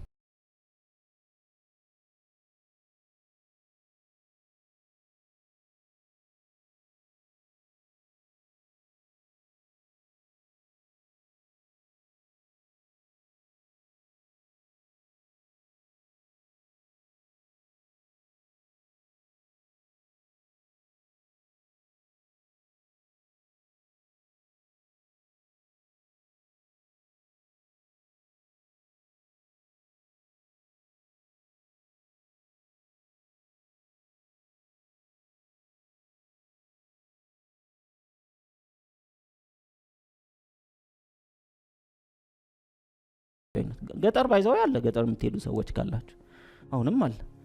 እዚህ ነው ዳይኖሰር የሆነብን። እኛ ከተማ ሰብስቦ እኮ ብንሄድ ከኢትዮጵያ አለች ኢትዮጵያ እኛንን ያጠፋን ያለ እና ደግሞ ኢትዮጵያዊነት ከተማ ነው የሚመስለን 5% ነው። ሰብስቦ ማቃጠል ብቻ እኮ በቂ ነው። በእውነት ሰላም ትሆናለች ኢትዮጵያ። ለምን ስትጠይቋቸው ማን እንደሚመራን ራሱ አያውቁም። ለምን ገበሬ የራሱ መንግስት ነው። የራሱ መንግስት መሬቱ አለው።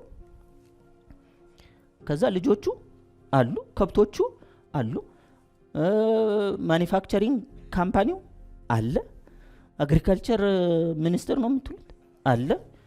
ትምህርት ሚኒስቴር ብዙም የሚያስፈልግ ነገር አይደለም። ከረኛ አዋ ይኸው እንግዲህ እንደሱ አይደለም ያልኩት።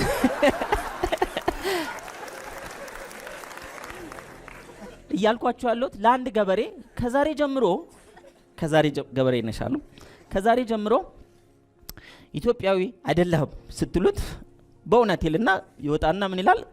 መሬቱን ያያል። ይሄ እኔ ነው አይደል? አዎ። ከብቶቹ እኔ ናቸው? አዎ። ልጆቹ እኔ ናቸው? አዎ።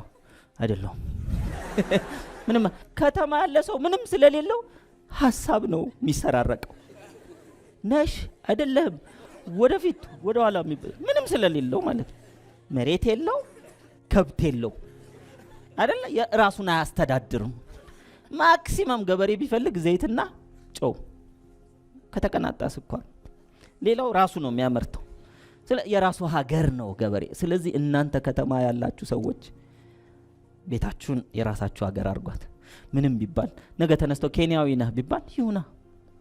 ፍቅር አለ በዚያ፣ ሰላም አለ በዚያ፣ ደስታ አለ በል ይሁን። ዛሬ ተቀይሮ ከዚህ በኋላ ይሄ ያለበት ሰፈር ሌላ ክልል ሆኗል ቢባል ፍቅር አለ፣ ሰላም አለ፣ ጤና ይሁና።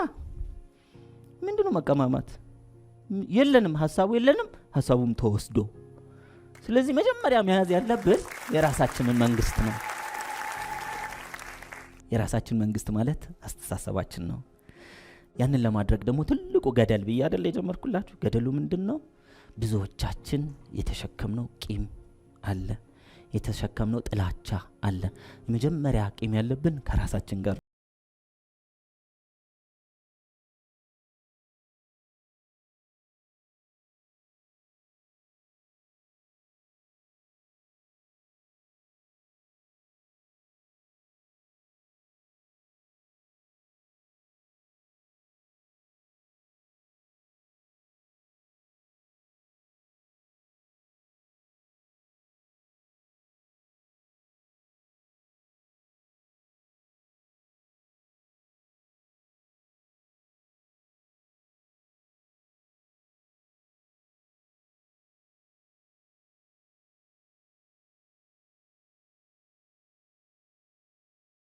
ያለባችሁ ሰዎች እሺ አውርዱ። ከሀገራችሁ መንግስት ጋር በልባችሁ አውጡ።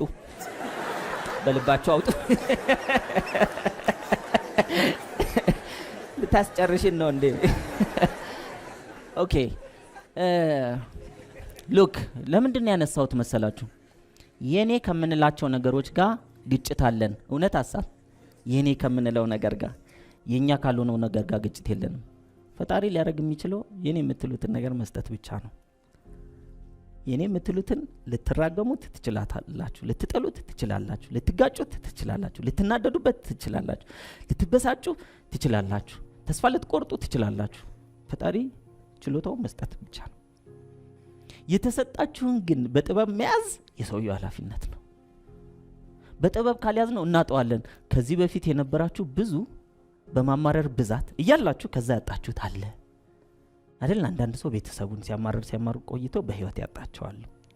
አንድ ቀን ሳልጠይቀው ሳልታረቀው ብሎ ለዘላለም ሸክም ይሆንበት። እሱንም ማራገፍ እንችላለን ነው።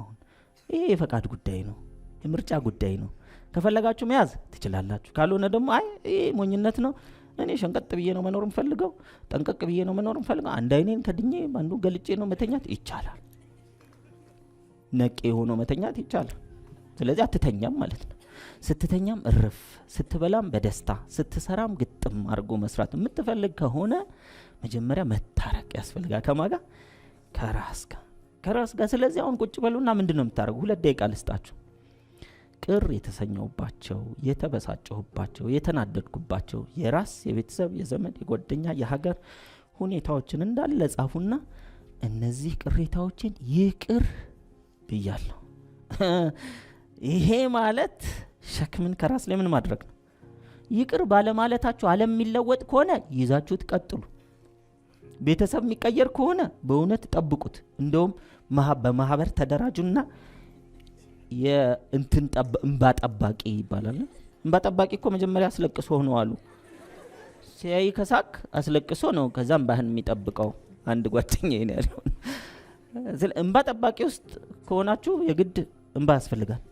እንባ በሌለበት ጠባቂው አያስፈልግም። ስለዚህ ሰላም ባለበት፣ ፍቅር ባለበት፣ ደስታ ባለበት ለመሆን መጀመሪያ ከራስም ከሌሎችም ጋር ያላችሁን ቅሬታ እንዳለ ምን አድርጉ። ቅሬታችሁን ወይ ስልክ ላይ ወይ ምናምን ልትጽፉት ትችላላችሁ፣ ወይ በአጀንዳችሁ ላይ 1 2 3 በሉና ምን አድርጉት ይቅር ብያለሁ፣ ትቼዋለሁ። ለምን? በጣም በህይወቴ ካስተማሩኝ 1998-99 ምናምን አካባቢ ካገኘኋቸው አንድ የሚያስተምር የፐርሰናል ዴቨሎፕመንት ምሳሌ የሆነ ታሪክ መካከል ስለ 2 መነኩሴዎች ያወራል። እነዚህ 2 መነኩሴዎች ይላል ከገዳማቸው ተነስተው ወደ ሆነ ከተማ ይሄዳሉ። ሲሄዱ ወንዝ ጋር ደረሱ። መነኩሴዎቹ ወንድ ናቸው፣ ስለዚህ ሴትን መንካት አይችሉም በህጋቸው። ከዛ አንዲት ሴት፣ ወጣት ቆንጆ ሴት ወንዙ ዳር ቆማለች። ለምን? ውሃውን ፈርታ ለመሻገር። ከዛ አንዱ መነኩሴ ምን ፈልገሽ ነው እህቴ እዚህ ጋር ብቻሽን የቆምሽው ብለው ይጠይቋታል። አይ መሻገር ፈርቼ ነው ውሃውን። እንግዲያውስ ችግር የለም ነይ እኔ ልዘልሽ ብለው እንግዲህ መንካት አይችሉም አልኳችሁ፣ ተነካኩ ማለት ነው። አዝለው ያሻግሯትና ከዛ አመስግና ይሄዳሉ። ከዛ ቀኑን ሙሉ ሲሄዱ ቀይተው ያሉበት የፈለጉበት ከተማ ይደርሳሉ። ከዛ 2 መነኩሴዎች አሉ። አንደኛው መነኩሴ ምን አሉ? እርሶ ግን ነኳት አይደል? ከዛ ዝም ይላሉ። ከዛ ከንክኗቸው እኛኛው መነኩሴ እርሶ ግን አዘሏት አይደል ብለው በጣም ሲናገሩ፣ አይ ወንድሜ እኔ እዛው ርጃት መጣው፣ አንተ ግን እዚህ ድረስ አዘልካት። ይሄ ማለት ለኛ ለኢትዮጵያውያን ነው። ብዙ ነገሮች መውረድ ያለባቸውን ነገሮች በይቅርታ መውረድ ያለባቸውን ነገሮች ምን አድርገናል? አዝለናል። ማዘሉ ከበጀን መቀጠል ነው፣ ችግር የለውም። አንድ ቀን ግን ይዝላል። ይኸው የሰው ልጅ እጅ ሲዝል እንዴት እንደሚያም ታውቃላችሁ። አንዳንድ ጊዜ ሞባይል እንደዚህ ይዛችሁ ሳታስቡ ብዙ ሰዓት ቆይታችሁ እዚህ ጋር ሊሰበር አልደረሰም። እናንተ ሞባይል እንደዚህ ከባድ ነው እንዴ? ገጥሞት የሚያውቅ ሁሉም ያውቃል አይደል? እና በቃት የተበላሸ ወይኔ ጉዴ ከዚህ በኋላ የማይሰራ ሁሉ መስሎን ሁለተኛ ይለመደን ብለን ተመልሰን እዛው ነው። ስለዚህ ይሄ እንግዲህ መለቀቅ ያለ እጅ ሲዝል እንደዚህ ከሆነ የሰዎች ህሊና ሲዝል መቆሚያ መቀመጫ ምድር ነው ምናጣው። ስለዚህ እጃችን ሲዝል ያለውን ፔን እናስብና ህሊና ሲዝል ግን በጣም መጥፎ ነው። ስለዚህ የኛ ኃላፊነት ምንድነው? ምን እኔ ባክሽ ባስተካከል ህዝቡ አይስተካከል አትበሉ። እኔ ብስተካከል አንድ ሰው ምን ያደርጋል? ይስተካከላል። ምን ሆነ መሰላችሁ? ከዚህ በፊት ነግሬያችኋለሁ ግን በጣም ስለሚያስተምር ነው። አንድ መንደር ውስጥ ያሉ ሀብታሞች በጥሩ ጎን ተነሳሱና እንደው ለድሆች ሰፈራችን ላሉ እኛ ወተት፣ ቅቤ፣ ማር እየበላን እየጠጣን እንዴት እነሱ በቆሎ ብቻ ይኖራሉና ከዛሬ ጀምሮ አንዳንድ ብርጭቆ ወተት እናዋጣና ከዛ ድሆችም ወተት ይጠጡ ይላሉ። በጣም ጥሩ ሐሳብ ብለው በቃ ጧት ተነስተን ይሄን በርሜል እንሞላለን፣ ከዛ በየቀኑ እንሰጣቸዋለን ተባለ። ማታ ቤት ከገቡ በኋላ አንዱ ሀብታም እኮ ነው። አንዱ እዛ በርሜል ውስጥ ስንሞላ እኔ ውሃ ባመጣ ውሃውን ብከተው እዛ ውስጥ ከወተቱ ጋር ተደባልቆ ውሃ ያደረገውም፣ ስለዚህ ችግር የለውም ብሎ ወተቷን ላለመስጠት ነው። በኩባያ አድርጎ አምጥቶ ደብቆ ምን አደረገ? ወተትን የጨመረው አሉ፣ ውሃ ጨመረ። ከዛ በቀዳዳነች ድሆች ተሰብስበው ሀብታሞቹ በቃ ከዚህ በኋላ ወተት ነው የምትጠጡት፣ አይዟችሁ ምናምን እንደዚህ ተጋግዘን ይሆን ይሞልተናል፣ በየቀኑ ነው ተባለ። ከዛ ኩባያ ይዞ መጡ። ተከፍቶ ሊቀዳ ሲል ውሃ ነው። ለምን? አንዱ ሀብታም እንደዛ ሲያስብ ሁሉም ሀብታም እንደዛ አስበው ውሃ ነው ያመጡት። የኔ ሐሳብ ለሀገር ኮንትሪቢዩሽን የለውም አትበሉ።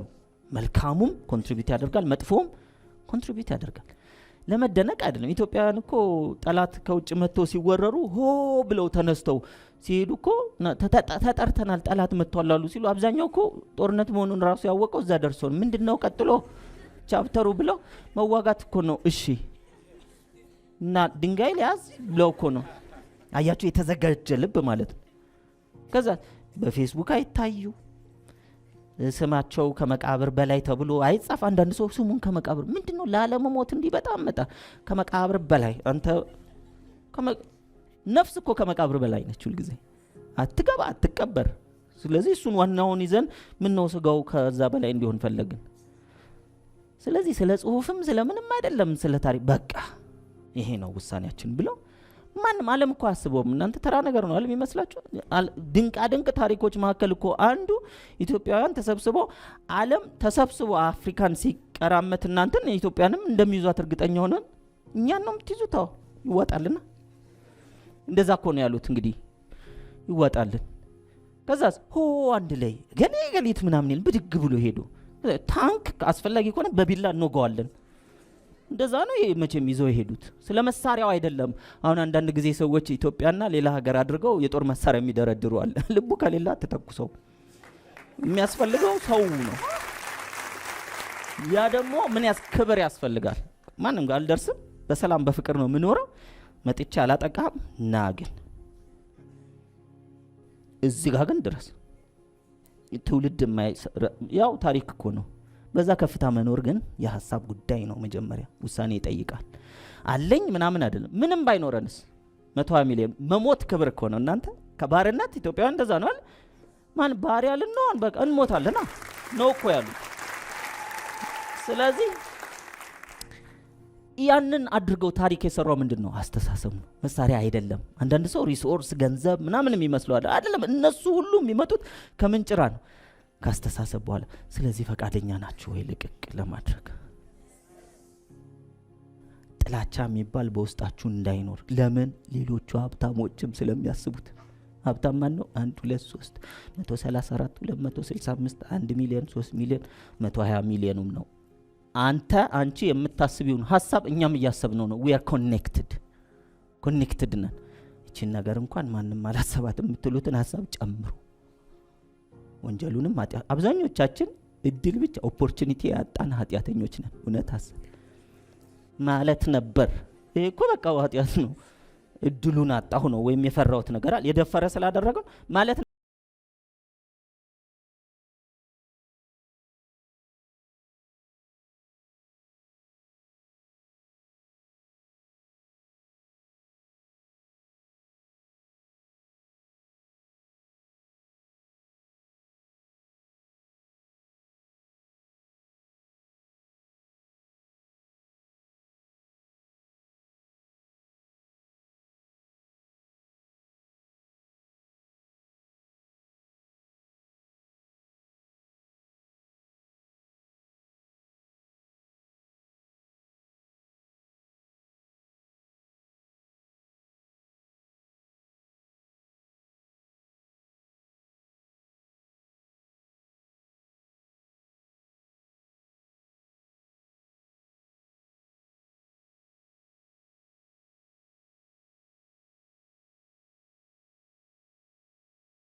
ያለስኳቸው ሐሳቦች እድል ኦፖርቹኒቲ አጥተው ማቴሪያላይዝ ላላደረጉት ሌሎች ስላደረገባቸው እነሱ ወንጀለኛና ኃጢያተኛ ለመሰሉት እኔ ግን አመላልሸው ነገር ግን ምኑን ስላላገኘው እድሉ ወይም ድፍረቱን ሊሆን ይችላል አይደል?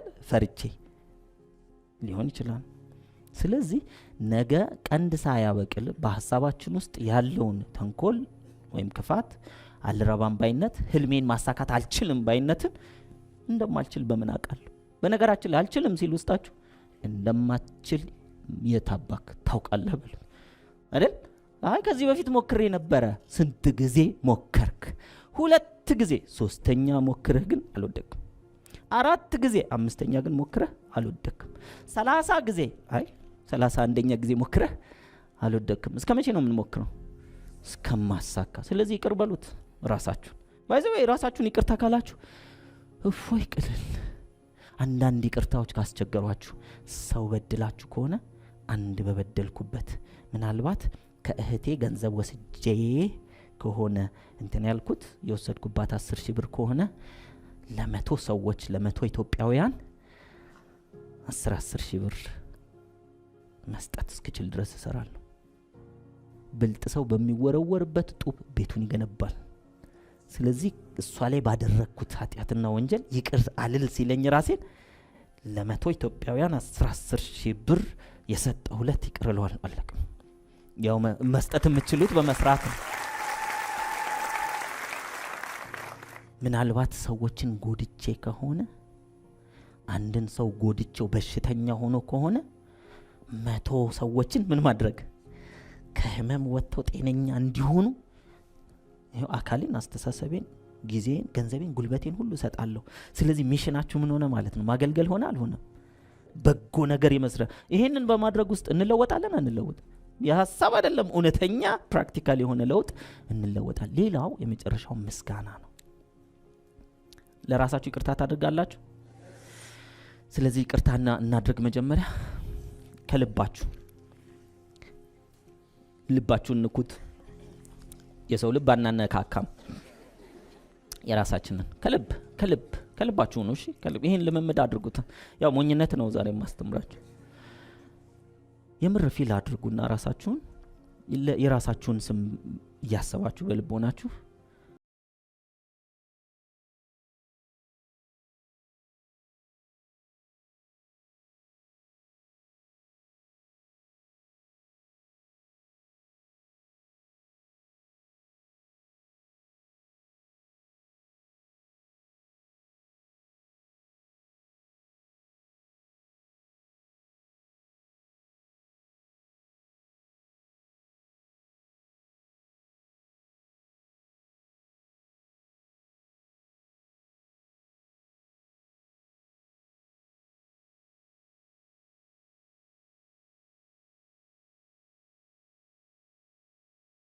ልጆች ናቸው። ስለዚህ ይቅር ብያችኋለሁ። እነሱን አለማለት ፈጣሪን እምቢ ማለት ነው። ይቅር ብያችኋለሁ። አንድ በአንድ ሰዎቹን እያሰብን ይቅር ብዬሻለሁ፣ ይቅር ብያለሁ ከልቤ። ይቅር ባልል ሸክም ነው፣ ህመም ነው፣ በሽታ ነው። ይቅር ብያለሁ። እኔ ጋር ጠፍቷል። እነሱ ላላናገር እችላለሁ፣ ግን እኔ ጋር የለም። በቃ አያስፈልግም። በአዲስ ሀሳብ በአዲስ ማንነት ወደፊት መሄድ እፈልጋለሁ። ከልቤ ውስጥ ተቋጥሮ ወደ ኋላ ሲጎትተኝ የነበረው ነገር ከልብ ይቅር ብያለሁ። አለ ምክንያት ይቅር ብያለሁ። ፈጣሪ ያለ ምክንያት የኔንም ይቅር ስላደረገልኝ፣ ይቅርታ ስላደረገልኝ ተጨማሪ ቀን ዛሬ ተሰጥቶኛል። እንደ ስራዬ ቢሆን አይገባኝም ነበር፣ ግን ተሰጥቶኛል። ስለዚህ ማንኛውንም ይቅር አለም እምለው ይቅር ብያለሁ። 2017ን ተሸክሜ መኖር አልፈልግም። ይቅር ብያለሁ። እንደዚህ በንጽህና ይቅርታ ሳደርግ ብቻ ስለሆነ ፈጣሪ ለኔም ይቅር የሚለኝ። ከዛ የሚቀጥለው ማመስገን። አመሰግናለሁ። ለእያንዳንዷ ለተሰጠኝ ነገር አመሰግናለሁ። ምስጋና ላለው ይጨመርለታል ነው። ስለዚህ አመሰግናለሁ። መተንፈስ ስለምችል አመሰግናለሁ። በኮቪድ ጊዜ ብዙ ሰዎች ማሽን ፍለጋ መከራ ሲበሉ ነበረ። ያንዳንዷን ትንፋሽ መተንፈስ ይሄ በነጻነት የምንተነፍሰው ቀርቶ በችግር በመከራ በማሽን በሰው ሰራሽ ነበር። ለካ መተንፈስ ደስ የሚል ስጦታ ነው። ቁጭ ማለት በጣም የሚገርም ስጦታ ነው። አመሰግናለሁ። ዲስክ መንሸራተት ቢኖር ለካ ቁጭ አልልም ነበር። እንደዛም ብቻ ሳይሆን እንዲህ አይነት ጤነኝነት አይሰማኝም ነበር። ህመም ነበር። አለ ህመም ቁጭ ማለት መቻሌ ምንም አልከፈልኩበትም። እንዲሁ ነው የተሰጠኝ። አመሰግናለሁ። መራመድ ስለምችል አመሰግናለሁ። ማዳመጥ መስማት ስለምችል አመሰግናለሁ። ማሰብ ስለምችል አመሰግናለሁ። እንደውም ከዚህ በኋላ ማሰብ ስለምችል ፈጣሪ የሚገባውን ከፍታ ብቻ ሐሳብ አስብበታለሁ። አላቆሽሸውም። አመሰግናለሁ። ስለ ጸጉሬ አመሰግናለሁ። ስለ እጆቼ አመሰግናለሁ። ስለ ጨጓራ አመሰግናለሁ። ሲገርም ጨጓራ ይፈጫል እስከ ዛሬ ድረስ ስንት ዓመት። እኔ እንኳን ስተኛ አይተኛም። ዋው ተመስገን። ልቤ አሁንም ይመታል። አመሰግናለሁ። ቢያቆም ብዙ መከራ አለው። አመሰግናለሁ። ጎረቤት ቤተሰብ አለኝ፣ ደስ ሲል አመሰግናለሁ። ወንድም እህት ዘመድ አዝማድ አለኝ፣ አመሰግናለሁ። ሀገር አለኝ፣ አመሰግናለሁ። የኔ ሀገር ሰዎች ተሰደውበት የቤት ሰራተኛ ሆነውበት የሚሰሩበት ሀገር እነሱ ከዛ ሀገራቸው ተበትኖ እዚህ መጥተው ጎዳና ተዳዳሪ ሆነዋል። እኔ በክብር ሀገር አለኝ፣ አመሰግናለሁ። ይህን ደግሞ ለመጠበቅ ምንም አላደረኩም። ጭራሽ መጥፎ ሀሳብ አስብበታለሁ። ይቅር በለኝ፣ አመሰግናለሁ። እችንም ተጨማሪ ጊዜ የመሻሻያ የመቀየሪያ እድል ስለሰጠኝ አመሰግናለሁ። የምለብሰው ልብስ አለኝ ሲገርም መርጬ ማች አድርጌ ጫማ ብዬ ልብስ ብዬ ካልሲ ብዬ ጃኬት ብዬ በቤት ያስቀመጥኳቸው ልብስ አለኝ ተመስገን። አንዳንዱ ርካሽ ነው ብዬ አንዳንዱ ውድ ነው ብዬ ተመስገን። እንደዚህ ምለው ራሱ ልብስ አለኝ አመሰግናለሁ። ደሞ ህልም አለኝ አመሰግናለሁ። ተስፋ አለኝ። ብዙ ተስፋ የጨለማባቸው ሰዎች እያሉ እኔ ግን ለውጥ ይሆን አድግ ይሆን እንዲህ አሳካለሁ እንዲህ ደግሞ ይሆንልኛል የሚል ተስፋ። ይህንን ሐሳብ ድንገት ሙጥጥ ብሎ ሊጠፋ ይችል ነበር። ለካ ተመስገን ለካት እዚህ ዳዊት ድሪምስ ብዬ መጥቼ ነገ ህልሜን አሳክቼ ለብዙዎች እንጀራ የመሆን እድል ሰጥተኛል አመሰግናለሁ። ደግሞ ፈጣሪ ሆይ አመሰግናለሁ። ዘመን ተቀይሮ በእኛው ዘመን እድሜና ጤና ሰጥተህን ኢትዮጵያ ቁጥር 1 ሀገር ሆና እንደምናያት እንድንሰማ በጆሮአችን ይህ ቃል እንዲገባ አድርገሃል እናመሰግናለን። በፍቅር የምንኖርባት የዓለም ሰዎች ወደዚህ መጥተው እንደ ኢትዮጵያውያን በፍቅር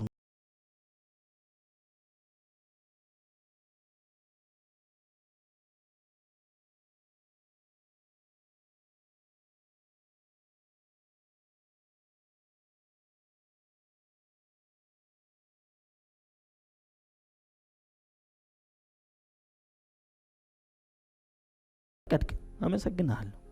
በጆሮ ሌላም ነገር ሊገባ ይችል ነበር፣ መርዶም ሊገባ ይችል ነበር። ይሄ እንዲገባ አደረክ አመሰግናለሁ። ደሞ ጆሮዬም እንዳይሰማ ልታረክ ትችል ነበር፣ እየሰማ ነው። ሲገርም ምንም አልከፈልኩበትም።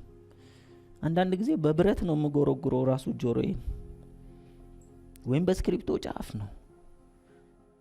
ስለ መስማቱ ብዙም ተደንቄ አላውቅም፣ ግን ድንቅ ነው። ድምጽ የሚባል ነገር በጆሮዬ መጥቶ ትርጉሙን እንዳውቅ አድርገሃል አመሰግናለሁ። ዘመድ አለኝ፣ ከተማ አለኝ የምኖርበት አመሰግናለሁ። በከተማ ውስጥ የሚወጡ የሚገቡ ማላቃቸው ብዙ ሰዎች አሉ፣ ከተለያየ ቦታ የሚመጡ የሚሄዱ።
ሳይሆን ምናልባትም እሷ በምትከፍተው ድርጅት ውስጥ እኛ ተቀጥረን እንሰራ ይሆናል አይደል? አናውቅም። ወይም የኛ ቢዝነስ ፓርትነር ትሆን ይሆናል ሐሳቧን ከቀየረች። መናቅም አያስፈልግም። ሰው መሆን ማለት ይሄ ነው፣ አለቀ። ስለዚህ ላደረጉላችሁ ሰዎች እንዲህ ስላደረክልኝ አመሰግናለሁ፣ እንዲህ ስላደረግሽልኝ አመሰግናለሁ። ዋጋ የከፈሉ ያደረጉላችሁ፣ አንዳንዱ በቃል፣ አንዳንዱ በሞራል፣ አንዳንዱ በገንዘብ፣ አንዳንዱ በጆሮ አንዳንዱ በክፉ ጊዜ በመገኘት፣ አንዳንዱ በማስተማር፣ አንዳንዱ በማሰልጠን ስላደረግሽልኝ ስላደረክልኝ አመሰግናለሁ። የሚገርማችሁ ይህን ስታደርጉ ሌላውን ሁሉ ተውትና ስሜታችሁን እዩት። የሰጪ እጅ ከየት ነው ይባላል? ከላይ። የሚያመሰግን ሰጪ ነው። የሚሰጥ አለኝ ያለ ነው። ብዙዎቻችን እንዳናመሰግን የያዘን ስላልተደረገልን ሳይሆን የለኝም የሚለው እምነት ነው። ስለዚህ ከዛሬ ጀምሮ ሪቨርስ አድርጉ። የለኝም የሚል ስሜት ሲመጣ የተደረገላችሁን አስቡና ለነዛ ሰዎች አመስግኑ። ያው ፈጣሪን የምናመሰግነው በሰው ነው አይደል? ስለዚህ ባካችሁ ያንን አድርጉ። አሁን 1 ደቂቃ ስትጽፉ ያደረጉላችሁን ድርጊት ስፔሲፊክ ስትጠቅሱት ደግሞ ትርጉም ይኖረዋል። ከልባችሁ አድርጉት። በዚህ ሰዓት የሚሰማችሁ ስሜት ሁልጊዜ እንዲኖር አትፈልጉ አይደል? እዚህ ስለመጣችሁ እኮ አይደለም፣ እኔ ስለተናገርኩ አይደለም፣ ስለፈቀዳችሁ ነው አይደል የሚሆነው። የማይፈቅድ ይኖራል። ኤክሰርሳይዝ ምስጋና ጥሩ ነው፣ በቃ ቤታ ሲሄድ አረጋዋለሁ፣ ቆይ በኋላ እኩል ይሆናል፣ ቆይ ሞቼ በኋላ የምንለው ነገር በሙሉ አሁን እየቻልን ወደ ኋላ ዲሌ የምናደርገው በሙሉ ምን ይባላል? ምን ይባላል? ቆይ በኋላ እኩል ይሆናል፣ ቆይ ሞቼ። መቼም የማናደርገው አንዲት የካርቱን ስዕል አይቼ ነበር ስለ ኦርጋናይዚንግ እንትን ስል እና ምን ይላል? በጣም አንድ ነገር አገኘዋለች። አሮጊት ነች፣ ሹራቧን እየሰራች ነው። አንድ ነገር ተገነዘብኩ አለች። ራስን ኦርጋናይዝ ለማድረግ ነገሮችን በ3 መክፈል ነው አለች።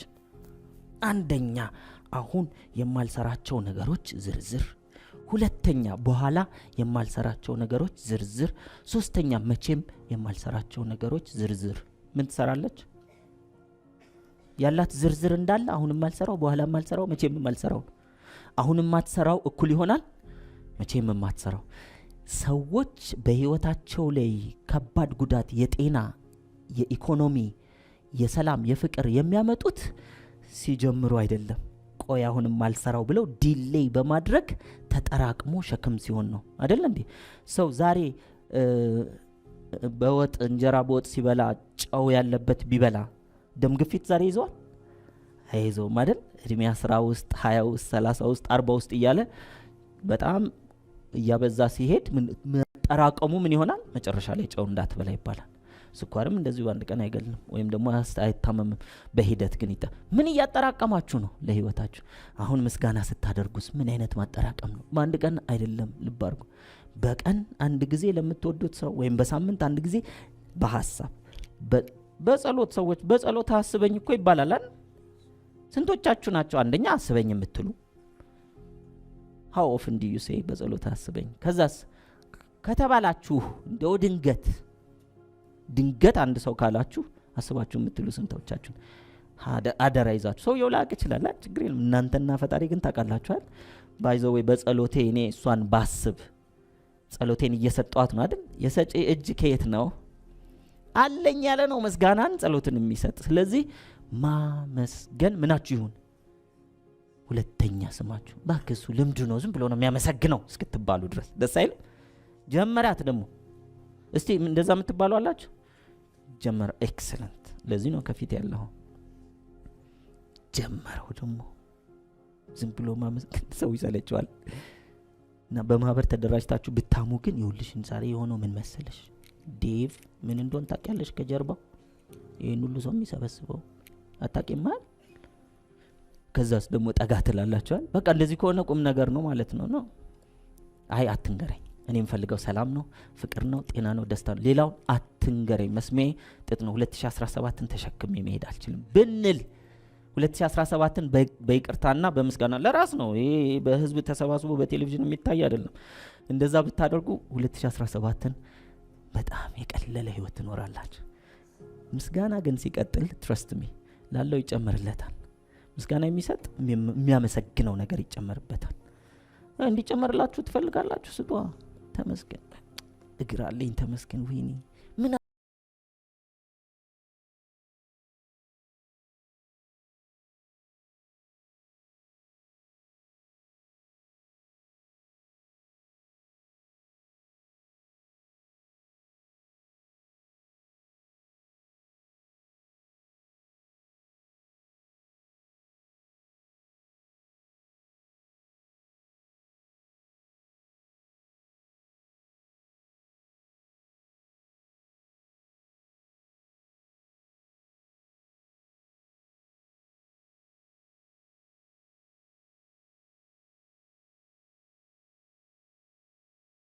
ሰላም መኖር ምንችል ይመስላችኋል?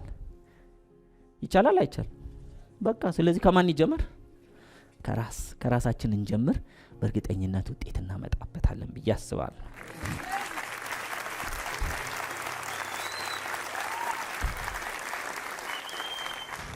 ከመቀመጫችን ብድግ ብለን ብናመሰግነው እኔ ደስ ነው የሚለኝ።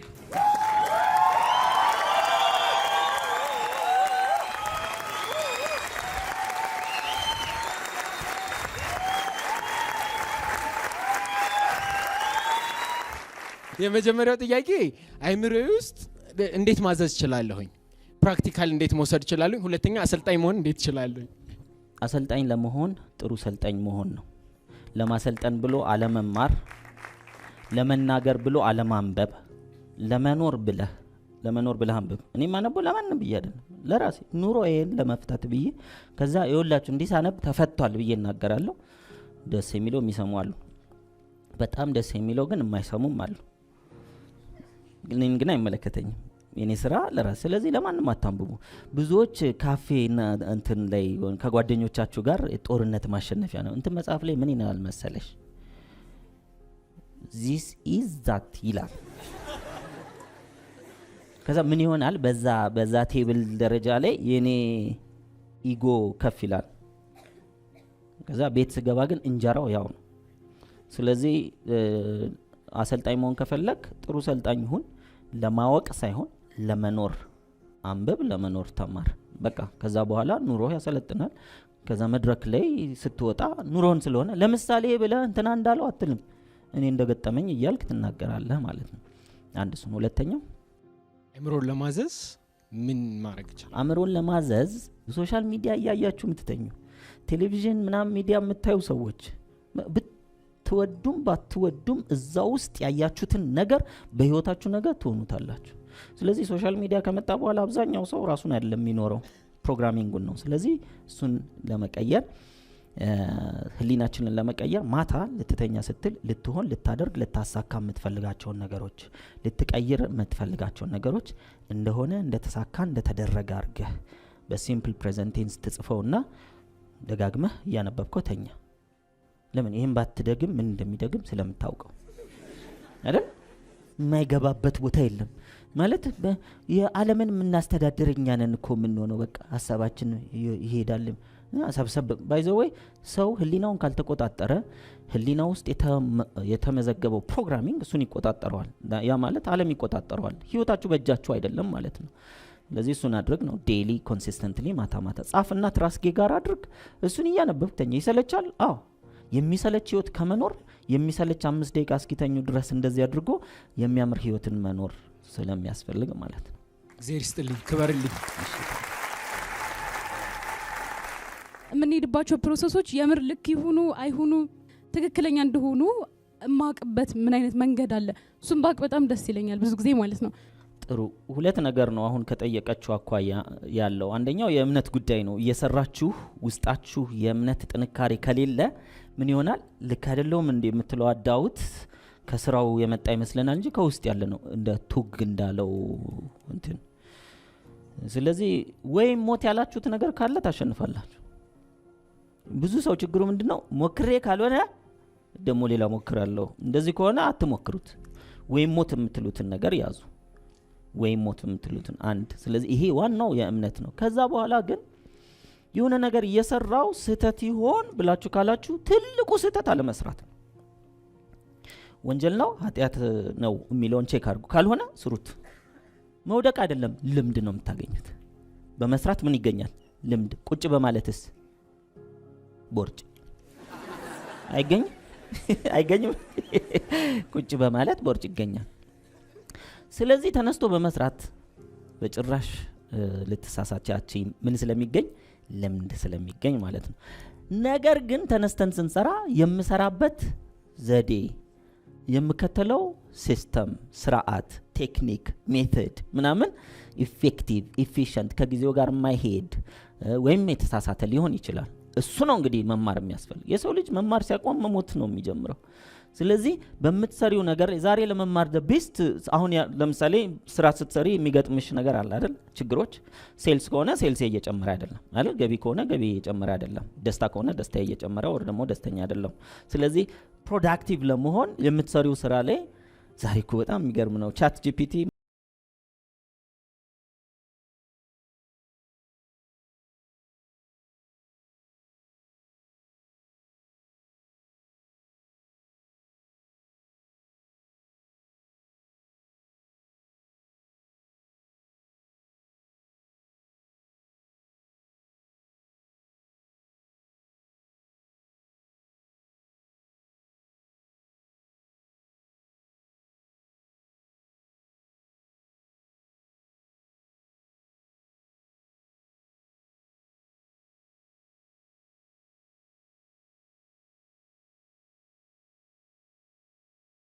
ፎሎ ዳት እሱን ተከታዩ። ምንም ነገር ዛሬ ጠይቁ። ሆስፒታል ሄዳችሁ እንትን የታመምከው ምናምን ሲል ኤአይ ላይ አንዴ ቼክ ላርክ። ባይ ዘ ወይ እንደሱ እንደምታውቁ ሲያቀራሱ ሐኪሙም በስነ ስርዓት ነው የሚያክማችሁ። ባክ አስወጣው ይሄኛውን እንዳይል ኬርለስ ካልሆነ። ብዙ ዶክተሮች አንፎርቹኔትሊ ዲስ ዴይስ ሆስፒታል ሲሄድ አንዱ ወጥቶ ሌላው እስኪገባ ድረስ ፌስቡክ ነው የሚያዩት። እኔ ደግሞ በልጠዋለሁ በማየት። ስለዚህ አያስፈልገኝም። ከኔ ጋር ናችሁ? ስለዚህ አንድ ቻት ጂፒቲ ላይ መጠቀም ትችላለሽ። ኦንላይን ላይ አቬለብል የሆኑ ሶርሶችን አናላይዝ አድርጎ ሰመራይዝ አድርጎ ይሰጥሻል። ዌብሳይት ዲግ እንደማድረግ አይደለም። ታይም ቆጣቢ ነው። ሰመራይዝ አድርጎ ይሰጥ። ቱዱ ሊስት ስጠኝ በዩ። በቀን ውስጥ 3 ሰዓት ነው የምሰራው። በ3 ሰዓት ውስጥ ምን አባቴ ባደርግ ነው በኔትወርክ ማርኬቲንግ በመጪው 1 ዓመት ሰው መሆነው? ጻፍ አድርጎ ይሰጥሻል። 2 ሚኒትስ አለቀ። ከዛ በኋላ እሱን ግን 2 ዓመት ሰሪዋለሽ። አንድ እሱ ነው። 2 አፕላይን ጋር ሄዶ ቀድሞ ወድቋል አይደል? አፕላይን ወይ እባክህ ምን ላድርግ? እዚህ ጋር ችግር ገጥሞኝ። ችግራችን ሰው ስናዳምጥ ምንድነው የምንለው? እቺን እንኳን ፍጽ ያለችኝን አልሰማም። ኤዲት እናደርጋለን። እንኳን ሰውን መጽሐፍ ቅዱስና ቅዱስ ቁርአንን ኤዲትና ኦዲት አድርገናል። እኔ ምን ችኛን ለምሳሌ እኔ ማልጾም ከሆነ ምንድነው የምለው? ወይም ደግሞ የምጠጣ ከሆነ ፈልገን ያችን ጠጡ እኮ ተብሏል ለማለት ማለት ነው። ወደ ካፍ የሚወጣ እንጂ ወደ አፍ የሚገባ አያረክስም ተብሏል ብዬ ለመብላት ነው። አላማው መብላት ነው፣ ለመንፈስ አይደለም። ስለዚህ ስንከተል እንኳን ሰውን መጽሐፍ ቅዱስና ቅዱስ ቁርአን ኦዲት ስለምናደርግ አግባብ አይሆንም። ካፕላይናችን እኔ እንደዛ ነበረ ያደግኩት። የተባለውን ምንድነው አላማዬ? አንድ ሰው ሚሊዮነር ከሆነ ሰርቶ ማለት ነው የሱን ስህተት ጭምር ብኮርጅ ይሻለኛል።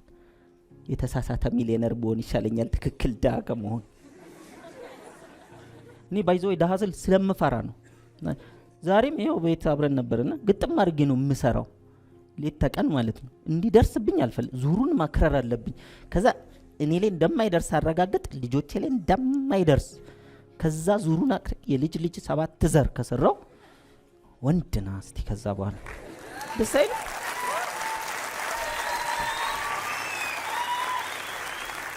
ፐርሰናል ዴቨሎፕመንት ላይ መስራት ቀላል አይደለም፣ በጣም ከባድ ነው። በተለይ አሁን ኢትዮጵያ ሀገር ውስጥ ያለው አመለካከት ቀላል አይደለም።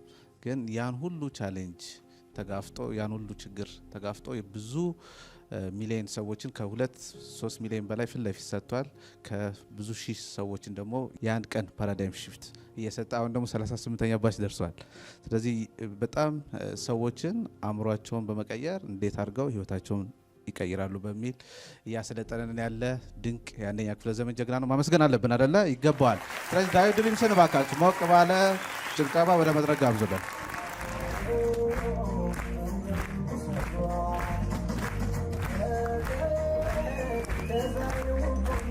ያለው እውቀት ያለው መረዳት ዛሬ ያካፈለ ቢያካፍል ካለው መረዳት አይገናኝም።